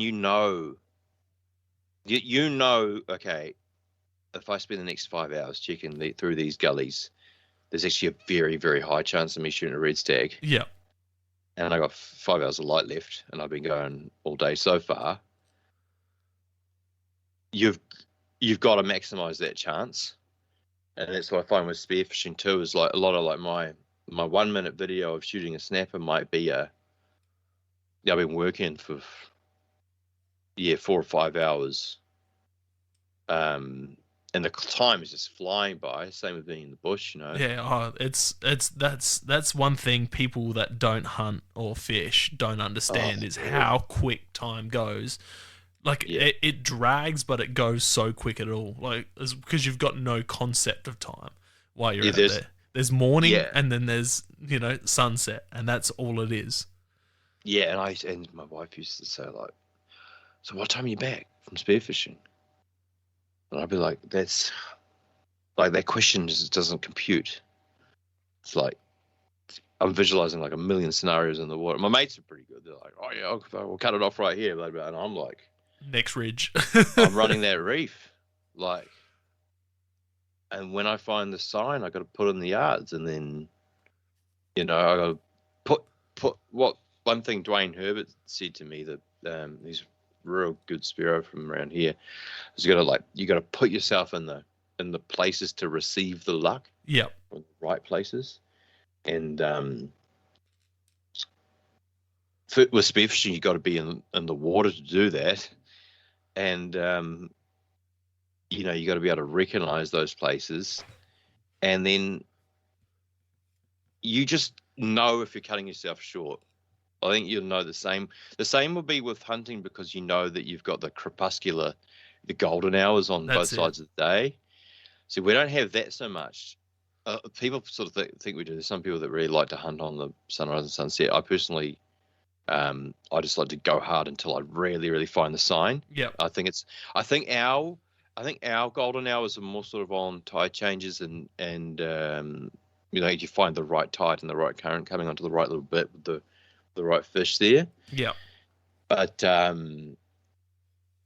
Yeah, that's the addiction of it too. Oh, it is, man. It's the whole one more ridge, one more gully mentality. Like, what's over this ridge? I just dive. just gotta get to the top of this ridge and see what's in this next gully. Yeah, It's the same type of thing with you running your reefs. Like, oh, what's on this next reef? What's around and this bend? What's under this? What's in this cave? I think that's a thing that makes me a good spear fisherman, but it makes me it makes bow hunting a little bit difficult for me because I tend to second guess myself a lot and move around a lot. Yep. So I'm like, oh fuck, I should have been there for that, you know. And I'll, I've sort of had it come together with deer when I've forced myself to slow down a bit more. yep. But with fish, you can kind of, I feel like I can kind of pump it or make haste, slowly. It's Yeah, a weird one. once you learn certain areas, you can work out like the spots where you How to can pump through and go fast, and then the spots where you need to, slow yourself down. Yeah, I'm Yeah, horrible for that at times. We'll get to it. You're like, oh, I just want to get to this spot, and then when you're rushing through to get to that spot, you spook the deer in between. It's like, oh yeah, shit, there's exactly. never deer in between there. Yeah. And that's the quote, deer are where you find them, eh? That's it. Like, you're pushing through. You're like, oh, there's never deer here, so I can just push through. And then the one time you don't go slow through there, that's where the deer are. Yeah. And and it's been a pretty big learning curve for me, obviously, like hunting over an indicating dog, because I'm hunting in like 25 yards. It's like a shit. Like that's about as far as you'll see. Yep.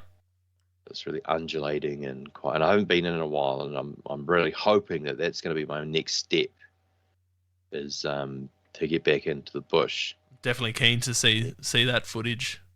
Yeah, because I've got a trail cam still up there, and there's a lot of stuff on it. Yeah, beautiful. But yeah, so and my dog's like, fucking, he's a bit of a weapon. He'll like bring me on deer from shit, I don't know, even out of 700-800 meters on a real solid wind.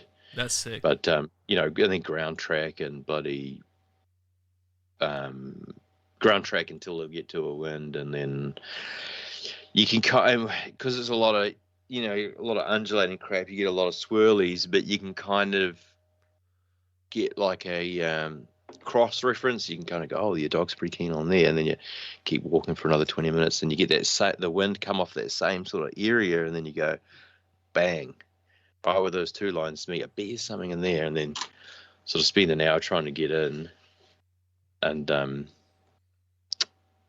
I reckon I'll probably get a shot away on maybe 1 out of 7 encounters that he brings me in on, because the deer are just like, fuck, there's something coming here. That's sick. Is that mainly fallow what you're chasing? No, Or reds. Reds? So the fallow can't really survive in the proper native. Yeah.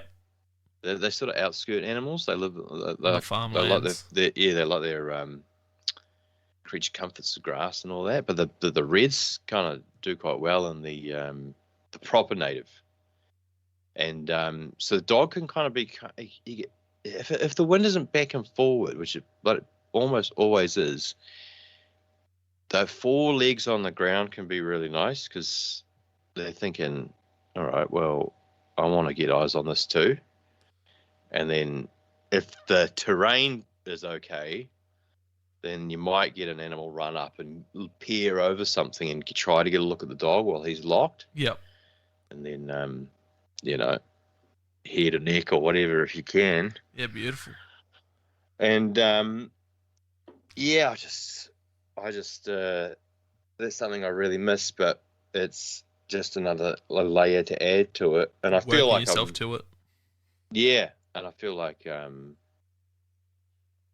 that's what we do here. Is the water gets bloody cold, the kingfish leave, and I kind of go into the bush. A lot of people are like, "Oh, you're soft," but I mean, it's still good. And go and get an ice bath every now and then, but it's very different diving. Like I did this diving right now is basically the rut. It's like your snapper are just sometimes they're just so blooming stupid. Like, it's unbelievable, and you can film and collect all this kind of cool, crazy stuff. Some of you're out there and the fellow are croaking and they're like fighting and they're not even paying attention to you. That's sick. It's best time. almost the same, dude. So it's like I kind of want to get the camera in for that, so that I've got that through the next year to wait. Yeah. And So pretty much when it warms up, you're in the water, and then when you can and it cools down, you're in the bush. yeah, well then our fallow started March. I don't have much access to much fallow anymore, but the reds are kind of early April. And then when they start feeding up again, it's real good hunting through May for the kaimais. You get down for the seeker, then you head down that. Then after that, like, I'd be in for the seeker. I'm really paranoid about getting shot, dude. Yeah. A lot of people get shot here, right? So I've seen stories. Yeah, and I'm very like, when people say hunting, I visualize me holding like a red backstrap. Like, I'm just like, I'm that pure meatist. Yeah. I look, fuck, don't get me wrong, like, trophy hunting, like, big animals, awesome. And the whole thing, like, whatever. But for me, I'm like that I can't get the image of meat out of my head when I'm thinking about hunting. Yeah, I'm the same. To me, the meat's the trophy, the antlers, the horns. That's a bonus. Yeah. So I think that's because I'm fucking. Yeah, I guess I'm just fucking hungry when it comes to that. But I'm like, so I really like that period of, let all the dudes that just absolute frothers get in and for the seeker, and then I'll come and, women and children or whatever, have a good walk around, and I've had a bit of fun. I haven't had any luck actually on them. I have spent bugger all time on them, but I mean, I've had the dog bring me in to the point where he's eye to eye with one, and I raise the scope, and he's probably 5 yards from it, and his hair is just of the top of his head is just fringing the bottom of the scope. Yeah. And her whole head is filling the scope, and I'm just like, well, bit too close. Catch you later, because I can't smack my dog over on the way through. Yeah, that's it. So yeah, just bad luck, but seeker are a cool animal, man. I enjoyed my time chasing them. Absolutely spewing. I turned down shooting one with a rifle, but it is what it is. They're a cool deer, and I can't wait to eventually get back over there and chase them. Seeker on the list, and chamois are the next thing on the South Island one day. Yeah, and the thing about the seeker is they're so strange to me. My mates are sort of those blokes who sort of conquered them, and I'm kind of like go out there and get surprised every time. Like, one time when my mate's like whistling and fucking one's like roaring up, and he's trying to roar it in, and I'm like, man, I really need to go to the toilet, dude. I'm like, and I'll like have the rifle like 4 yards away, and I'll have two stags like sneak in on me while I'm doing that, and then they're just whistling away, and I'm like, shit. So they've got that real. It's not that like big bolshy antler lock mentality. It's more that like sneak around and try to get in on your opponent and bloody. Sambar are the same though too over here. I've done more seeker hunting than I've done sambar hunting, but yeah, from what I can understand, sambar are just a bigger version of seeker when it comes to that ghost, that brown ghost mentality. Yeah. So that's then that's a whole other level. That's a big animal, but for me, man, like bloody pocket fellow, like a 2-year-old, 2 or 3-year-old doe, or a bloody anything red, fucking keep loading the freezer up. Like, we'll get through. I mean, the thing about it, right, this is one thing too, is that sort of the non-hunters don't understand is the amount of animals that they actually eat. Yep. So it's like, when I was killing, before I got too peeled, when I was killing and pretty much living off, well, yeah, I would have been 100% living off protein that I got myself. You just realize that you're just hoeing through the animals.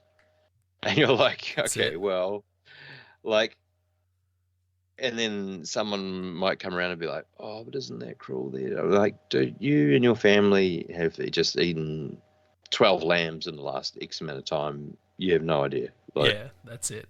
you think that you've, by spreading it out or distancing yourself from it, that you haven't killed one solitary animal, but the reality is you've definitely eaten dozens, like literally dozens and dozens. Parts of many animals.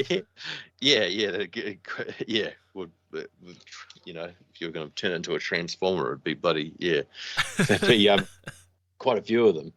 That's a funny way of looking at it. I've never thought of looking at it like that. I like that. Well, yeah, I mean, if you've made it all into whole animals, it's definitely you've contributed. You've definitely killed whole animals for sure, vicariously, and that's something that I'd like to sort of get out there too. And as a people, I said, "Oh, fucking learn to look at your food in the eye, man."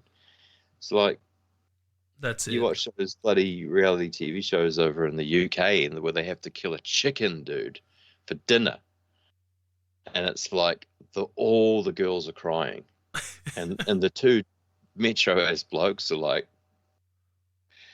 it's gonna have to be us, you know. Oh, that's it. It just it reminds me of a TV show that one of our politicians who's a hunter and one of his mates did. And it's like living with the enemy, and it was two hunters living with these two animal extremist vegans. And like they had to, I don't know if it was a week or so, but 1 week the hunters had to live with these animal rights activists and go to all their rallies and shit and animal shelters. And then the next week the vegans had to go live with these guys out on their farm doing some pest shooting of pigs and shit. Fucking hilarious. Like they lived in this house in the suburbs and they had like a half a dozen stolen animals from farms, like one pig in like a wheelchair. And they're like, oh, how does that make you feel? And it cuts to one of them going, my first thought was Meals on Wheels. Well, that's it. It's like, the thing for me is that because I'm like a real fence sitter, and I like to sort of think from the other side too, and like I can understand the empathy and shit. And, you know, it's like we feel it the hardest, man, when you do like a fucking gut shot on something. Oh, dude. Oh my god. And you're just like, God. And then like sometimes I've had it where I've had like a real bad gut flare up, and I'm kind of like, geez, did I, like, you know, when you're like, oh man, this is like proper bad. You're like, did I put that fucking goat or whatever through that? Like, oh, you need to die of that? Oh, it's infection. Like, that's heinous. So you're always trying to do what you. Like, that's why I like, you know, a bit of empathy on that side of it. But when you're fucking like as clueless as to the fact that like protein has sort of made us, you are just way too far separated, and that's when you need to go and bloody. That's kind of almost why I ventured out of the sort of towny lifestyle to kill, was because I kind of needed to get that done. Just because I knew that was reality. And it's just like fucking now, like you talk to someone, because I'm so separated from it, I talk to someone and they just, it's such casual conversation, and people, the points that they bring up are so easy to deflect or whatever, that it's just like, they're kind of like, oh, well, I guess thanks for teaching me that. Like, yeah, well, that's how it is. Yeah, I find speaking to public every day with my work, you know, someone goes, oh, what'd you do on the weekend? It's like, oh, I went out hunting, and like you just test the waters with them, and you know, they're either like, oh, that's cruel, or oh, that's interesting, or what were you hunting? And then you can kind of, you know, they'll have questions that you can kind of debunk, and then like the conversation that it always leads to is the African thing, you know, and then you explain to them how that works for the most part, and they're like, oh shit, I didn't realize that. I never heard that side of the argument before. I've never thought of it like that. Oh yeah. I tell them that I was listening to a bloke talk who he culled 1,100 elephants for work. And they're like, what the fuck? But you know, yeah, it it's a lot of is. meat. But I don't have a clue about the bloody dynamics of someone else's country. It's like to bloody, you know, to go and start forming opinions on it when you're literally buying like the cows that are running through the concrete factory and That's it. getting bloody halal electrocuted and all the rest of it. And like the bobby calf scenario and all that, far out, man. For the pet food here, that's just absolutely hectic. Yeah, it can be brutal, but it's, you know, it's the only way to sustain a population. Well, that's right. Of what we have, you know, not everyone can hunt, and I don't want everyone to hunt. I think the majority, like in New Zealand, I think what I'd like to think is that a lot of the abattoir workers are pretty good these days. Yeah. Like we have a few areas where it's a bit, like my old man was one, and a few of my mates. But it was my first job out of school as well, was working on a slaughter floor. You know, it's for what it is, it's not too bad, but you do get desensitized for that type of thing. You know, you're coming in, it's a job, it's work. You come in, you almost stop looking at the animals as animals because you're seeing them from, you know, when they're slaughtered, the whole, you know, halal, one cut of the throat, electrocuted in the back, you know, and then it just goes around on a conveyor belt, and by the time it gets to the end, it's a meaty carcass. So you stop looking at it as an animal, so to say, and you're looking at it as meat, as a bit of food. Yeah, and that's the thing too. It's like, I mean, quite a lot of it, I think, depends on the areas too. Like we've got areas with sort of high domestic violence where you'll have like kind of nasty slaughterhouses where the guys are kind of, you know, if they're, I don't know, whatever scenario's going on, but that kind of thing. And then obviously places that are really just bloody running the show really well. So it's, it is what it is. But I do kind of enjoy the old, you know, bush meat, and the fact that like the reds, particularly living in like the native here, the blood is so like pure because nothing can. If you're born cooked, you're out of the, you're out, you're gone. So the health of the animals that I've seen in our native, where they're not dropping 1080, and hopefully don't up here, but it's just like really, really good quality. So it's insane meat. Fish. Yeah, and then the other thing too is there's a difference between the mammals and the fish. The fish don't have the luxury, eh? They don't have our empathy as much. Yeah. Like I've got a few of my mates into the mammal hunting. They're like, oh, this is a bit feels a bit more real, like the hot blood on the hands and stuff, you know. And the thing with eyelashes. Yeah, or goats that are like coming out in the bloody eyelashes and also screaming. Yeah.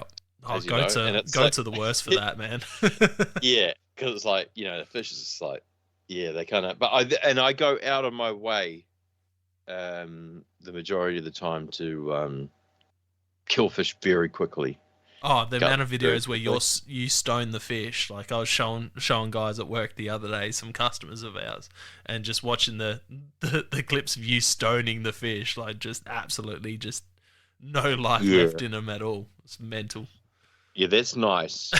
And also getting a blade in there real fast, and then whipping the guts out. And but so the worst is gut shooting fish and then having all the guts pull out and then seeing them swim away. Yeah. Yes. Oh, my goodness me. But that's just food for the other fish. They will get all into the good that. Thing, the good thing about or the interesting thing about the ocean compared to the bush is the heavy amount of predation. Once you show a little bit of weakness, everyone is on you, and even the same species. Yeah. So yeah, that's quite an interesting thing to watch. You know, you might charm something up, and it might be of the same species, and every man and his dog is in there just tearing at it, or sinking down almost whole. Sometimes you have to drop something if something big rolls in that you want to smack, and watching it getting tuned up. Well, that's the thing. Everything in the ocean's food for something else. We Yeah. we have it on the surface, like on land, but it's all microbes and bugs and stuff Yeah. slowly breaking Yeah, down a that's carcass. But in the ocean, it's the fish, and then Yeah. when the fish are done, it's the crabs and the crayfish, and Yeah, man. it's all, Yeah. I didn't really think about the microbes in that, eh? Those yeah, bloody. But yeah, it's one thing is it's just it's kind of mind blowing to be back into it, and then to be I've got videos to make now, so now my worry is how in the hell am I gonna edit all this? yeah. My last week, man, just unbelievable. No, it's good to see you back into it, and I'm definitely keen to see the videos and the footage and the photos that you put out. Yeah. Oh, there'll be lots, and then I'll just do a whole bunch of throwbacks for a laugh too. Yeah. Well. It's been awesome to chat too. Like, fucking time is absolutely flying past, and we haven't. I think we touched on maybe 3 questions. Oh yeah. Oh well, fire them out if you got them. We'll brush through a couple quickly. I don't want to hold you too much. There is a 2.5 hour time difference, so it's probably getting quite late on your end. Yeah, I'm not too bad. So. Not too bad. We'll brush on a couple questions. Top beginner tip for someone getting into spearfishing. The beginner tip. So I probably should have thought about it. Would have been the key one. This is hard for me because I'm at that level where everything's novelty. Yeah. So, but I've just been trying to get my wife into it, and it's the whole thing for her. What I noticed the other day, I mean, this might help people, was just that she was overwhelmed by all of the gear and the strangeness of it. Yeah. And so we put her straight in, and she was like trying to roll over onto her back, and I was like, you have to listen to me, you have to get over onto your front. And then she was all good, and then like 10 minutes later she was set there. So firstly, before I sort of get into any sort of tips like that, I would just encourage people to like get all their gear on and look online and get weighted correctly for what you're wearing. Just find like a generic chart for your thickness of wetsuit and all the rest of it. Yeah. And go out somewhere with someone who kind of knows what they're doing, or definitely knows what they're doing, and just have a good swim around and just like learn to swim around. Even just get your GoPro out or your phone in a bloody plastic case or whatever, and have a mosey around and get used to it, because there's a lot of weird tendons and muscles that you use to kick long fins, and those have to like tune up a little bit. I can see cramping being issues with that. Yeah, so you need to get a lot of salt and hydration. Obviously, there's a really massive thing there with the electrolytes and stuff. That's going to come later on with like your big long days and stuff like that, but you're getting used to the gear, and then properly understanding as best you can shallow water blackout would probably be the next one, and what over breathing technically means. So we're basically encouraged now to breathe completely normally, like tidal breathing. Yeah. So that you're not blowing off too much CO2, and then when you dive, you get a correct idea of when you need to breathe. You're not tricking your body. So not a lot of people know that a lack of oxygen isn't what gives you the urge to breathe, that feeling of shit, I need air. It's actually the buildup of CO2. So if you hyperventilate, you blow too much CO2 off, you'll literally run out of oxygen before you really feel that urge to breathe. So that's why all those people have died doing the Wim Hof business in the water, Yep. because he's been teaching them to breathe like madmen, and then they've basically held their breaths and then push themselves into hypoxia, which is, exactly the same as you're on top of Everest. The only symptoms of hypoxia are kind of darkness on the outside, like closing in a little bit. Yeah. So familiarize yourself with, because there's so much information online now, just with, as you free dive, the 1 up, 1 down rule, what shallow water blackout is. There's just the safety surrounding freediving. And then you can go, all right, because what I don't want is, I don't want, the 5 in 100 who are susceptible to hypoxic fit or whatever, to just go out and have a crack and then be like, oh, whoops. That's sort of our main goal, I think, with like online chatting about the sport, because we underestimate our reach. So yeah, and then after that, just fail. Just go out and fail 1,000 times, and motivation will probably kill more fish than skill, because you got to be in the water to do it. And I've seen it so many times.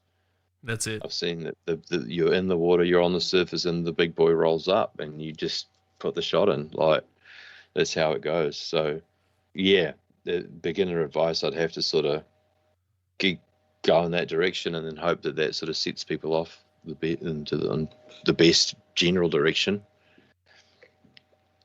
Yeah, and then don't overdo it. No, that's all good advice, man. What about top 5 either species to go spearfish or animals to go hunt anywhere in the world, money not being an issue? What would they be? For myself? Yeah. Ooh. Definitely dogtooth. I really enjoy hunting dogtooth. Yep. I've got this, like, the power behind them is just like absolutely, I can't even explain it. It's actually terrifying. And it kind of almost doesn't matter, like the gear, like you just get set up to the max and just get absolutely destroyed. Like, I began running D shackles and 700 kg rope and towed lines, and like have these things, if they're not hurt on the run. So if I was just like living the dream, I'd be doing doggy drifts and just learning them and just watching them, and probably end up filming them, like I do with a lot of things that I like, because they remind me quite a lot of kingies. Okay, yeah. Very big, like they can get very big. So those things, they're great. Then maybe this is a hard one. Maybe it'd be elk or muleys. Yep, that's maybe that's at the same. Yeah, maybe muleys, if I could like go up by myself and I had all the gear, and I was like, someone was like, stay here and check all these spots, and you're out there for 2 weeks and all your food and everything's here, you dropped off in a helicopter. Muleys. But for elk, I'd have to be with someone that was like mad dog caller, that was like bloody, like knew how to literally, what's his name? What's his name? He just knows how to speak to the animals. Oh, Dr. Doolittle. Yeah, basically Doolittle. Like, because some of those guys spend 15 odd years like learning how to call and really, really make it work, and moving on like the herd bull as opposed to the satellites and all that. I'd love to see all that go down, man, and film that. I reckon that'd just be like absolutely amazing. Yeah, no, that would be badass. Yeah. After that, what would it be after that? It'd have to be something back in the water. Maybe just like a big fat marlin, like just a disgustingly big marlin, just for the sake of it. Have you chased marlin before? I've I've filmed a marlin that I could have shot, like a big marlin, a big blue marlin that I sort of swam away from, and then like it was kind of like I swam towards it, same old, and it sort of ran away and was flickering around on the outskirts, and then I rebreathed and I dove away from it, and then it was looking at me like, "Screw you, you're not getting away with that," and it just like charged at me, and it was a big unit, man, and I heard the camera, just swung the camera around perfectly, and it like just glided past me and then went off into the haze, probably like 1,000 meters of water, That's out nuts. in the islands.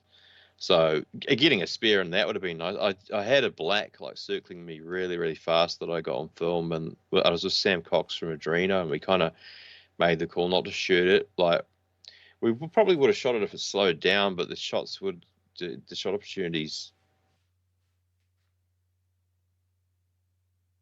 were difficult. And then at the end of that unlimited cash, I'd probably like bloody be on like either a really nice yacht on Great Barrier Island or a house or something, and I'd be just looking for a snapper that was just like colossal. Like, yeah, I'd just be searching for one that was just an absolute demon that you'd never even seen before. I'd worked sort of the outer Gulf. I've got a couple of areas in mind. I'd probably have to put a good few years in, get a lot of good footage. That's sick. Yeah, and then live the dream like that. So Do you know, or are you friends with that fella? Is it Joel Davies that's been shooting them with the bow and the I slingshots? know of him. I actually, funny you mentioned that. I just seen him today up north there, bloody bow shoot a snapper. Fuck, man, that's a dream of So mine. that's really cool. That looks so fucking fun. Like I bowfish carp down here, but that's all you're legally allowed to bowfish. Yeah, So right. watching him bowfish the snapper off the rocks, that just looks fucking intense.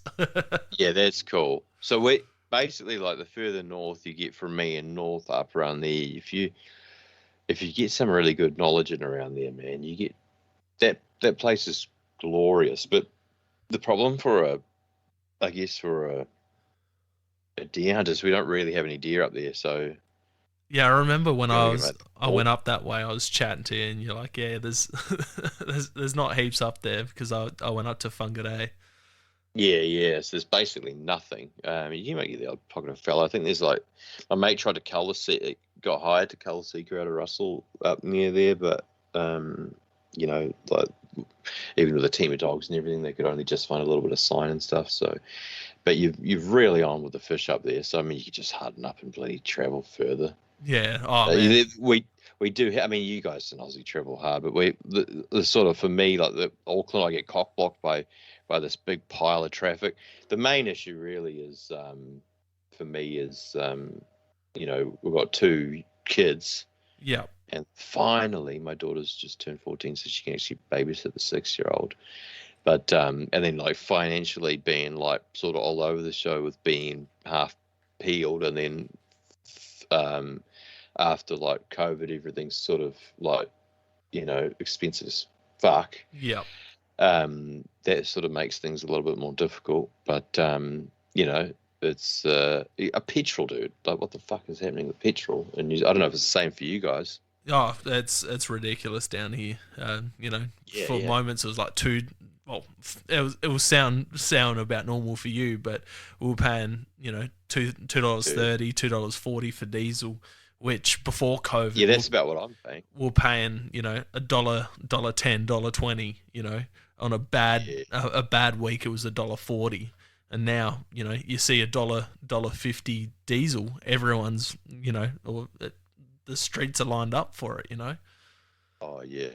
No, we like that here, man. Plus, you guys have to pay diesel tax on top of that. And road tax. You've got the tolls as well as you head up out of Auckland. Like, it's fucking poor bastards.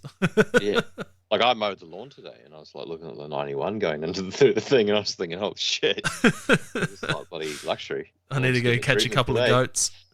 Yeah. Oh, the neighbours would love that. Full rezo. I had like beehives here back in the day, and I bloody the neighbors just hated me. The batch area for like the rich people. Yeah. Kind of like the local, like Westy kind of bogan dude with all the animals hanging up. Oh, they honestly, they're just like this guy. Yeah. So, what's your favorite thing to cook with hunted or caught foods? Like, what would be your go-to dish out of, whether it's venison, goat, kingfish? What's your go-to dish to make? Oh, I have to do my go-to. My recent go-to. It's actually been a go-to for quite a while now. It's real simple because if we're cooking for like quite a few people, I'll normally just do like rice, just basic rice, and then I'll make a sauce with I'll just mash up avo. This is like real towny business here. A real fucking, what do you call it? What is it? What's the name for those people that you guys have in Melbourne? Oh, I call them vegan fuckwits, but hipsters. Hipsters, yeah, it's a bit hipstery, but it goes down all right. So you like mash up avo, throw in like sweet chili and a bit of mayo and a bit of soy if you want, and just like mash that up, and that's your sauce. And then I'll just like olive oil pan and just sear, let's say like, whatever, snapper fillet, 10-pound snapper or whatever. Just like do a 1/3, let the rest of it just sort of ease through, and then just serve it with rice and just have the avo on it as a sauce. And sometimes I put it like I've done it in my stories recently. We had it out on the boat with us. There's a QP one. I think it's a Japanese one. Yep. That you can have on the side. It's like a sesame sauce, and that's like luxury. It's like you pay $90 for that if you're out in bloody town somewhere. I'm sure. People would, not me, but that rice dish sounds good. I'm gonna have to go catch some fish to give it a try. Yeah. Otherwise, man, if it's Benny, I should be a bit sneaky. I haven't used a pressure cooker. But I do everything too. Curries, everything. Yeah, slow cooker's the go-to in this house. Just chuck some shanks into slow cooker with some instant sauce and serve up with some rice or mashed potato. Yeah, man. Yeah. Well, give that one a jam and just like the bloody. Do you like avo? Oh, I love avocado, dude. Yeah, sweet. I thought you were gonna be like, oh, you fucking. But you get that like, yeah, I can whipped up like that, just that sweet chili and that mayo in there is like, and you can put quite a lot in because you're technically using it as the sauce anyway, so it's quite sweet. Then just throw it on. Fuck, sweet ass. Just don't overdo it with fish. Don't overdo the fish. That sounds so good. So, I know New Zealand's a bit more accepting of hunting and fishing than majority of Australia, I'd say. But how do you see the public views on hunting and spearfishing, especially spearfishing? Like, if you meet someone, you tell them you go spearfishing, do they kind of react a bit different, or? That's a pretty good question, eh? Because I've like sort of isolated myself, but over the last couple of years, well, not isolated, but isolated to the hunting and spearing scene. Yeah. But there is quite a lot of crossover to the, because I'm kind of near Auckland City, and all my wife's friends and that are kind of. I just don't know if people have the balls to tell me what they really think. Like, because sometimes you can just like tell that something's going on there. Yeah. But you maybe get a couple of like, at a bloody, you're out at somewhere, Christmas do or whatever, and someone's got a few drinks, and then you might get it. I think the consensus is more curiosity around spearfishing. It's like, what you doing? Yeah, I got my paddy, and I'm like, no, we're not using scuba. And they're like, well, what are you doing then? Oh, so you shoot it, and then how do you even fight it? Like, it's actually quite foreign to like the general people. Yeah. I think people have a belief that our fishery is so healthy that there's no issue whatsoever. If you move into the fishing community, they just fucking hate us. And I could be wrong now in saying that, but I get a vibe. I try to be very nice to fishermen these days before I hop in. Otherwise, like, they're throwing like lures and stuff at you and rah. But I can also see why, because I actually feel the same feeling when I see other sparrows, like, especially when they're sort of near my spots. I'm like, you bastards. Like, so yeah, I do get that whole thing. It's like, there's that whole thing. So it's but once you, I mean, in terms of it being accepted, like, it's absolutely accepted as a means of getting food, to the point where it's, it'll be, you'd have it on the news, and That's good. it's absolutely fine. In terms of our hunting, I think, you've got the Auckland, like, you've got the cities where you'll have the pushback because they just don't grasp it quite, Yeah. like, but you have such a heavy influence in the farmland that it just kind of overrides it,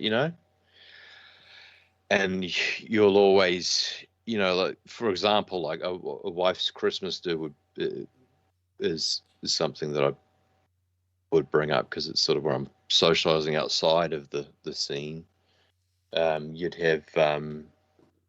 You'd always have like the odd people that will chip in and go, "Oh, my brother's into hunting, and it's so cool, and this and that. Oh, I love my venison and rah." And then you have a lot of the people that are like, "Oh, all the deer need to die because they're destroying the bush." Yep. And I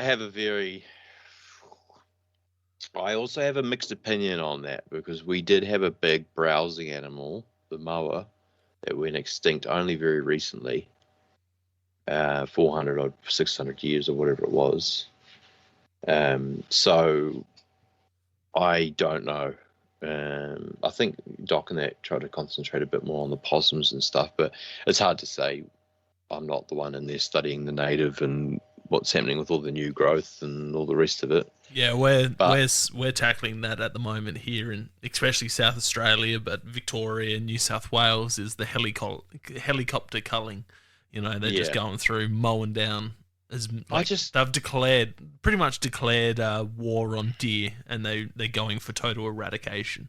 So there's something that we're dealing with at the moment. Hunters are like, hey, no, what the fuck? We don't want the deer. Like, we're happy for them to be controlled, but let us be the ones. Like, rather than locking up these parks, let us go in there, control them. Then we can use the meat, rather than you going in there with 3 guys with shotguns in a helicopter and just dumping lead left, right, and centre into everything that moves. Yeah. And I've got a few mates there too. I've got mates that have had to go and cull, like, sort of north of Auckland there, and like go with the thermal and shoot 100 deer and just leave them. And I'm like, dude, could you at least like tell us where they are? Like, but and we got places that, like, forestry that's completely overrun and stuff like that. But it's, I mean, I don't think we got it as bad as you got. I think your government kind of is very, like, on or off. It's like it doesn't really sit in the middle grounds. It's like, right now we're gonna fucking kill the deer, and then it's like everyone has to be like, holy shit, okay.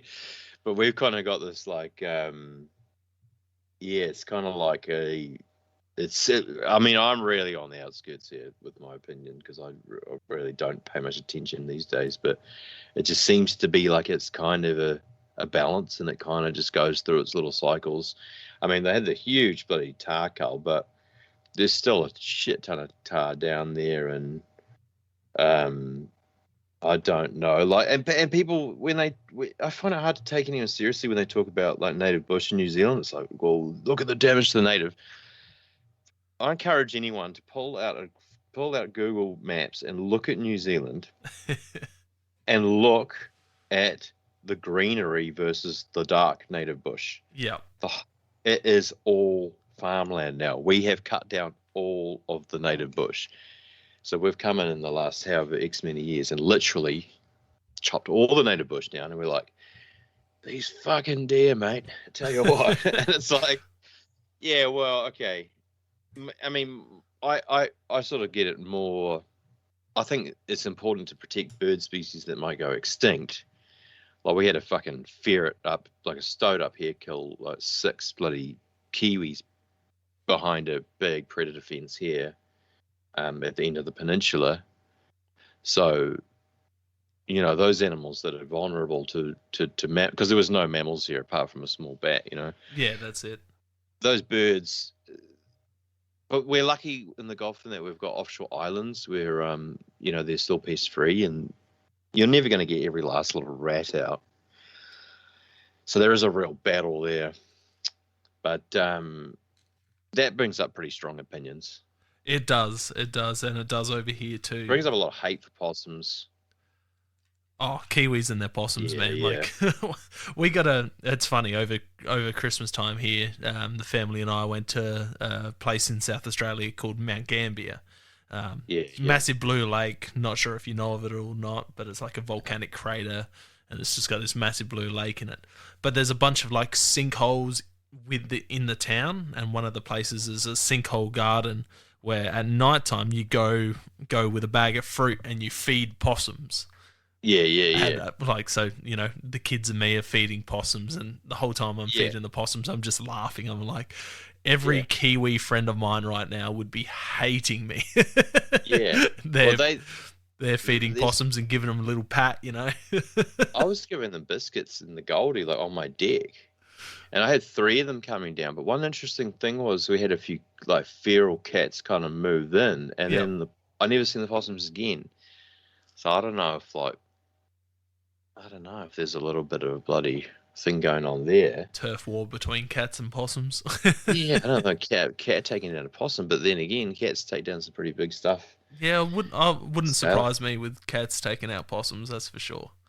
Yeah, that's kind of what I thought might have been the deal, because they completely disappeared. But I mean, there's still like the odd farmer here, and they will have, you know, friendly possum that'll walk around with them, and they'll have them inside, and that it's illegal and stuff. I think like having an outright hatred for an animal, we were brought up kind of like to hate them. Yeah. And then I think that's if you use critical thinking, that's just really fucking odd, because it's like, all right, well, you know, the British kind of colonized here, and then we brought some shit over. Like they brought hedgehogs over because it reminded them of Britain. It's not really the hedgehog's fault. That blew me away, being over there when I was out hunting taupo. Fuck, like I didn't really think of hedgehogs being a pest. Like I never crossed. Like I knew you had issue with stoats and ferrets and all of that type of stuff. But we're cruising along in the bush, and I followed my mate Chris. And then next minute he's like, hedgehog, nice. And then before I could even react, he's just stomped it.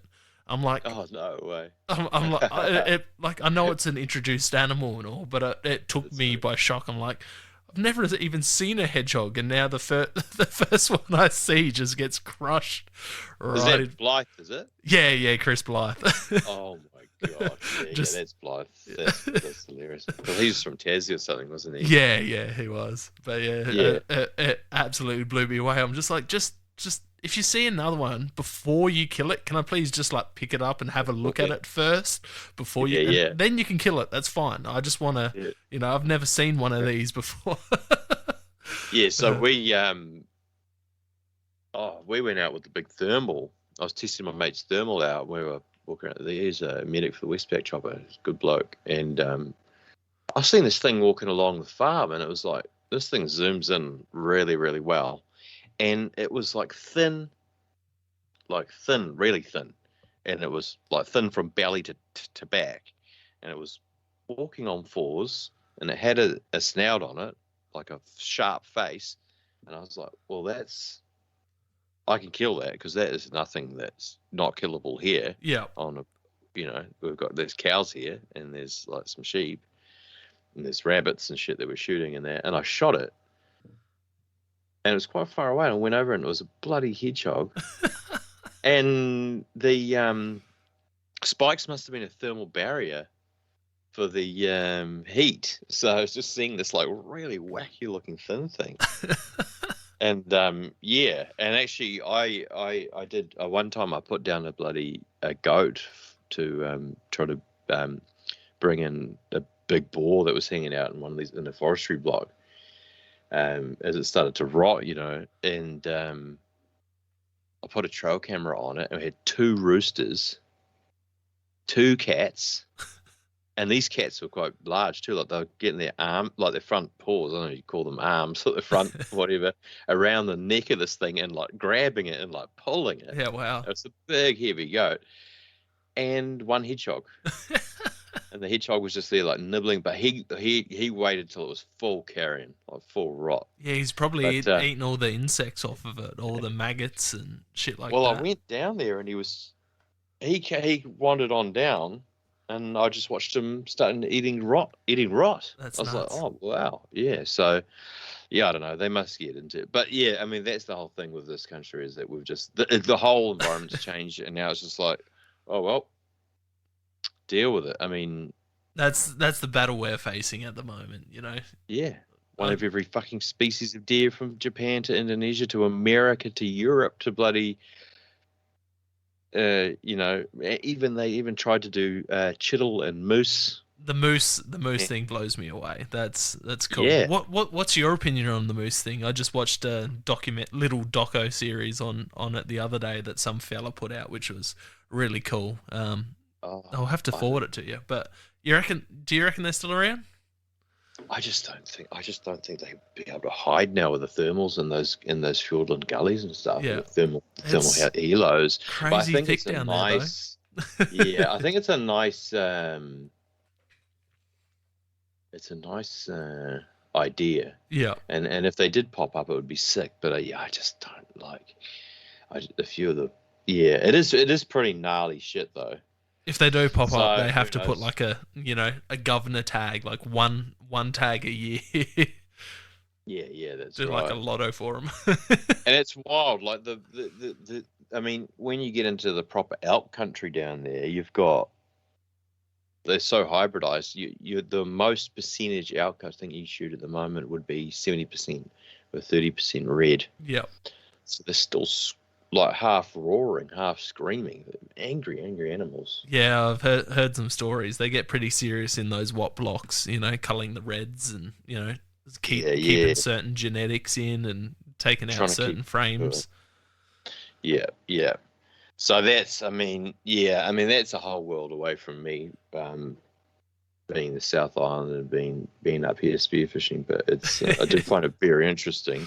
Oh, it's a cool thing to believe in, you know. You've got like, you know, Bigfoot in the States, you got Yetis in the Himalayas, you got Yowies here in Australia, and you know, Tasmanian tigers, and then you've got moose down in New Zealand. Big bull moose. Could you imagine that? Oh man, someone's saying we got the goat men. Everyone's just going, we got a bloody goat man in the Comoros or something. Okay. Oh, fuck it. Probably me. I haven't heard that. Out. That'd be sick. Yeah. Some dude just wearing goat capes and antler horns cruising around the hills. Oh, before I forget, there's two things. I was walking in there one time, and this one guy says to me, he was walking out because it's like a popular walking track. He says, because I had a rifle, he goes, "Oh, what are you going to shoot?" And I was like, "Oh, I'm going to try to kill a deer." And he's like, "Oh, what are you going to do? Just get a photo with it and then leave it?" I'm like, "Mate, I don't have a bloody 80 pack on, fucking dog that I've spent bloody however many 1,000 hours training and all the rest of this gear to sleep up there like a homeless man." To leave an animal behind, like what kind of daydream are you living in? And this is something you reminded me of before with so there is some cluelessness out there still. But how I said I was adopted, this will be the first podcast I've said this on. So I did my DNA test, right? Yeah. I was like, I find out what I am. I was like, do I have any, like, you know, Maori in me, or do I have any? Fuck, it could be 1% Ugandan. It could be anything. You know, how would you know? It turns out I'm as white as you get, basically, like pretty much Germanic and mid-Europe and rah-rah, Irish and a bit of all that stuff. And but I only did it to find out what I was. I was like, because I just want to have an idea of what I am in terms of my inheritance is whatever. Where my ancestry's from. I got this click and it was like, fucking, this person shares like an extremely insane amount of DNA with you. Right. So I send them a message. I'm like, oh, because I know my birth mother's name. I've never met her. Okay. And I sent her my name. I was like, do you know this person? And she goes, oh, hold on.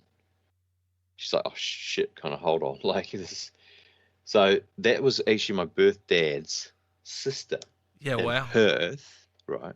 She goes next door to his house where he's living, tells him that he's got a son that he doesn't even know about, who's in his fucking 30s, right? So within 4 hours of me sending her that message, he rings me or whatever, and I was like, he's like, what the like hard As cat. you would. He's been in Aussie since '86, so he's got the hard twang and everything. Like, it sounds like he's from Perth.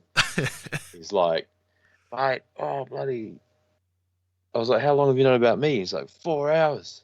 And he's like, she, we broke up and she never told me the last time I seen her. She was sort of hiding from me on all this shit. Long stories, hard case ass. And I met him. He flew over. Yeah, fuck. And he goes, what do you do? What do you spend most time doing? So stuff. Well, basically, my main thing is filming underwater. And he goes, what the fuck? His fucking career, like his whole career, was filming underwater Yeah, off nuts. Western Australia, for the whale sharks and tourism and all the rest of it. So he's like straight away sending me all these pictures of him underwater with a camera, with like all these whales and fucking whale sharks and bits and pieces, without even ever knowing that I existed, or me never even knowing who or where he was. Yeah, that's nuts. That's like that whole nurture versus nature, eh? It is really fucking weird. And then I was like, yeah, and I was like, I'm also like a bit of a bogan, and I like grew up listening to metal, like I love metal, metalhead, eh? And he's like, oh, that's what your mum's like, hard, you know. I grew up, my old lady's like Catholic, hard, like Yeah. real strict, and my dad's like Protestant, you know, police officer. So it's like, you know, fucking just total divergence from that. And they're champions too, you know, but like I kind of wanted to know where my roots were. And yeah, like the nature, you know, it's like it really does sort of come out. It's quite a hard case.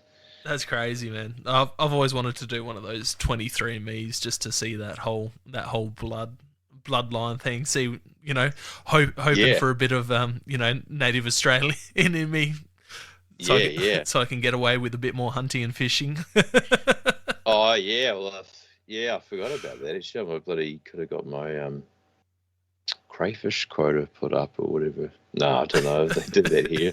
I think if you're eager, I think you can get like a nice big haul for like funerals and things like that. But I think we still have it pretty good regardless. Oh It just means man, you have to go out diving more. all Australians are envious of how good New Zealand has it, you know, especially with all Yeah, the huts, you know, all the area, you know, going yeah, chasing tar last year, you know, I'm just like, oh, what do I need to do license wise? And my mate's like, yeah, you just do this free form online for the dockland and you're good.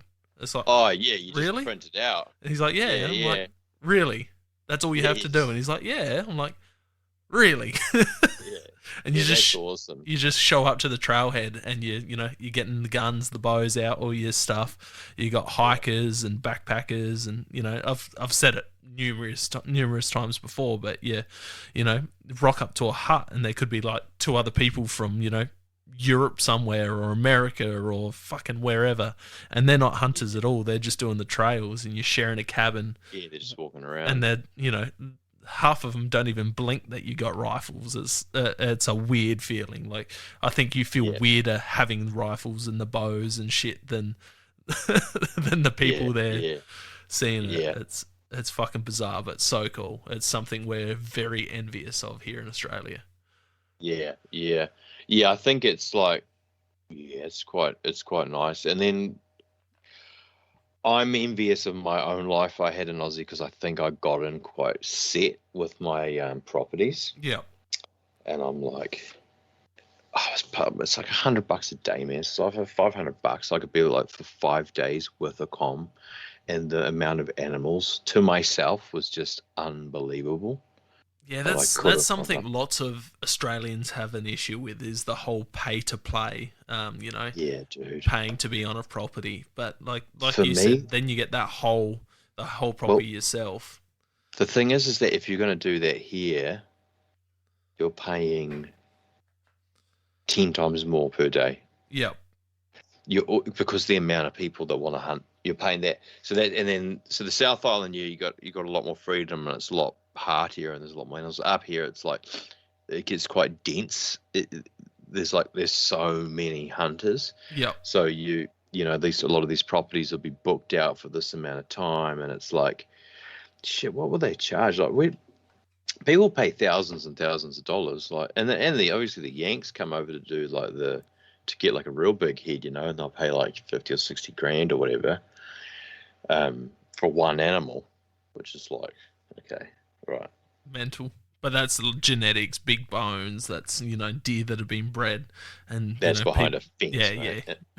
It's like that. It's like a dentist who can hardly lift up a rifle. I don't mean any offense to anyone, but I've fucking seen it, and it's like that animal is like, oh yeah, he might be around there, kind of thing. Like coming from a perspective of meat hunting, pay to play is, for me, like saving up every 3 months to go out for a week. To have 2,000 acres out of a 5,000 acre block to myself, full of pigs, I'm just in nature, No, save up. That's a good way to look at it for sure, and hopefully a bunch of Australians take that into perspective when they're. I just thought that there is just accommodation. It's $100 a day, man. Yeah. Like, what the hell? Like, is it still? It can't still be that cheap. No, I doubt it would be. There could be places, there's a lot of bow hunting only places. There's some places that allow dogs on, some places that are rifle. But it also depends on what you're chasing, genetics. In the time that you were here and then have gone, goat prices were skyrocketed, and now they're back down to like $2 a live kilo, if not less. So farmers aren't getting anything for goats anymore, but it got up to like $12, $13 a live kilo. So you can see why farmers just stop letting people go out there and shoot as many goats as they want, because you get 150 goats, that's almost 20 grand that you get for nothing. So I mean, for me, that was a no-brainer for me, because it's like, dude, what are you going to do for recreation anyway? You could go out and spend. Some of the boys when we were in sales, so I was training sales and stuff up in the Goldie in Brisbane. Yeah. We'll spend $500 over the weekend. It's like shit. $500 in a night if someone's getting on the gear or whatnot, plus alcohol, accommodation. That's nothing for those people to spend in a night. So if you're spending that for 5 days out bush, man, that is worth it. So it's definitely a better way to look at it, that's for sure. And my thing too is like, there are spotlighters and there's people out there, and it's like, that farmer wants these blocks loaded up. Yep. He's going through the hard shit too, because it's like out there did you bring any rain? Oh, no, I'm sorry, I didn't bring any rain. Well, you can fuck off back home then. Oh, okay. Like cows are like, they have to be Brahman, because it's like fucking might as well be India, so goddamn dry. And you're like kind of like guarding that property at the same time. There's someone on there, and it's kind of like the whole thing just works. That's it. And oh, dude, but the nature there, like we don't have the gnarliness here. Like, it's not as gritty. So it can be dangerous here because you can fall and you get fucking wet. Like, it's always wet and cold. It's really hard to start a fire in the Kaimos because the bush is so goddamn thick. Yep, I learned that. Yeah, everything's just fucking wet. You're wet all the time, and the shooting light stops at 3 p.m. because it's so damn dark, because it's so damn thick. And it's like it's just cold, and like you're there with the dog, and you're like, yeah, I mean, it's good. When you pull an animal out, it's like the best feeling. It's the coldest out there, I've ever been. I'm like looking at like monitor lizards, and like, because it's new to me, it's not novel. I'm going, fucking, what's this? What's that? Oh, down the river there. I'm like, shit, I would not drink that water. That's, like, that's the one good thing about here is you can get drink water anywhere. Water. Yeah. And then I'm like, holy shit, okay, that green puddle's been sitting there for a while. But, and like all the cockatoos and the crows and all the crazy stuff is pretty cool. So I like that mixture. I'd love to come back over and one day, just spend a bit more time in the bush. Definitely, And, man. You definitely need to. Yeah, and photograph a bit of lightning over there. Yeah, we've had plenty of that lately. Yeah, I've heard.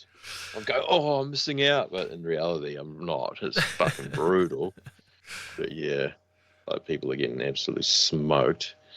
But yeah, I mean, What's at least it's close. something you would do to change the public views on hunting and hunters? Well, that's a good question. I think it would just have to be like a straight conversation. I'll make like a bloody show on it or something, like a conversation that reaches a lot of people, like it's like podcasts and stuff. But like you can't, people search out what they like, so you kind of have to get in front of people. Yeah, you'd kind of have to get in front of people with the right kind of. I felt like I always did really well in sales because I tell the truth to people. Yep. So just what comes to me, and it's like, okay, here it is. The Do you no agree with that? BS Do you not type. agree with that? Yeah. Yeah, so it'd be nice to like, if I was to like get a bunch of money to spearhead a campaign to bloody change opinion, it's like, oh, what you don't. There's two ways. There's you gotta you gotta like come and have a look at what it's like, kind of thing. This is what it's like. This is what we do. This is why we do it. Here's the alternative. Here's where you get your food. Here's what happens if you don't buy the factory food and you're only living off the land. Here's all the pests that they have to kill around all the, your fucking crops and that, so you can have your perfectly like nutrient-filled lifestyle. That's it. Not like our bloody ancestors who are saying to the bro had to eat like the sawdust and the leather off the sailing ships because they completely ran out of food. Where like if they came across a tortoise, they'd just be like an absolute just eat anything and then end up eating each other. But that's where I get to my second point. My second point is that like any fucking vegan is 3 days from eating meat, maybe 4. Yep. Like your brain is just working on all the luxuries. It's like you haven't been in the shit. It's like people haven't been hungry, man. You don't like you're not reading Alive like with the Chileans ended up in the hills or any of these old stories like Magellan going around the world and that. You're not like actually putting yourself in these people's shoes where food's just become an absolute luxury to you. Yeah, that's it. None of us know what actual being hungry is. I do a 17-hour fast daily minimum. Yeah. But still, even like, the first day of that, you just want to snack and shit. But yeah. Even not eating for 17 hours, that's a fucking luxury for half the world. Yeah.